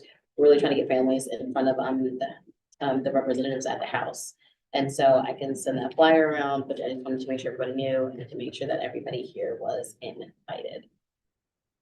And so what I'll say is, I appreciate the announcement. Glad you made it. I hope those individuals, there are a number of members who are also on that flyer that are also supportive of it. Last time, the first iteration of it, 700 folks turned out. I know I saw a lot of us there. The other thing that's being said at this particular time, the timing couldn't be better, because what I'm hearing, it's not official, but they're actually, the House is supposed to take up that vote on the 7th, is what I'm hearing that day. So timing is perfect, to be there to speak on it. I believe you already have an agenda, basically, what's speakers and all those types of things. So arrival is at 9:30. Families don't have to stay like all day. It's just a range of like 9:30 to 3, like whenever you can come, please come. But we're having a press conference at 10 a.m. And so we'll have a couple of speakers lined up, but the press conference is only for 30 minutes. We want to make sure that we're focusing on getting folks organized. And then there's folks who are doing huddles of like training really quick, so that way they have what they need. We also have letters that is talking about, the impacts of the budget and things of that nature. And then Free DC is supplying, it's like a little list of, again, they're in the same place, but like of rooms and folks to talk to, that folks can use and then we deploy folks out. But the majority of the time will be spent training and then deploying folks out. It's like a big circle, but there will be snacks and we'll have really cool, fun things for the kiddos, because it's recess. I appreciate it, again. Representative Johnson Law, just, Are you asking, I'm sorry. no, go right ahead. I'm concluded after. Are you asking us, so I heard you say, could you put in the group chat for those things? But are you asking us to sign on as individual members? Are you asking the board to support this? I'm asking members to come. You're Yes. asking us. I'm asking if your schedule allows, it would be awesome for members to be able to come. There's no action item for the board on an official capacity. If- It's more of an announcement. This is more of an announcement. Now, if I know the board did like an official statement as far as like, I guess like when the Senate passed everything. If the board wants to send something, to say like, we really need this money, I think that's a different conversation. That would be a different request. That's a different That request. goes to what Representative Thompson is asking. Are you asking for the board to do something, to issue a statement? Or I was asking Just you, announcement. it was just an announcement. I was just asking folks to come, but since we're on the topic, like, do y'all want to do that? I mean, that's up to, I mean, and again, that would, I didn't, that's up to you guys. I mean, well, up to us as like, as a board, but is that something you What I, all what I want to would do? suggest is that I appreciate the announcement in this context. And what happens Monday, we can kind of see what happens Monday. And if we decide to, at that particular point, I'll get with the staff and Andrew, if we're gonna issue a comment concerning the actions that are done on the 7th. Okay, thank you. That's helpful, because I was like, well, right now we can't, there's no statement to make because nothing's really, happened yet, but I would like for folks to be able to come out and for you all to know that it's happening. Thank you. Again, I'm going to church thing. All hearts and minds, I hope, are clear at this particular time. That's for the benediction. I appreciate it. Dr. Colton. So with that being said, I'm gonna move to, I'm sure what we're all waiting for. Thank you, members, for your time and engagement tonight. Members of the public can visit SBOE.dc.gov to learn how to submit and present testimony at our upcoming public meeting. All public witnesses must submit a written copy of testimony to our staff for public record. The topic of our expert panel this month is student and school safety. Members voted on this topic at the February working session. Seeing no further business before the state board, I would like to entertain a motion to adjourn. Motion to adjourn. Council Law motion, second. Second team, I appreciate that. Motion has been properly moved, seconded.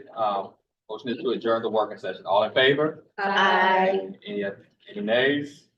Abstentions? Thank you very much. We are now adjourned. It is 9:37.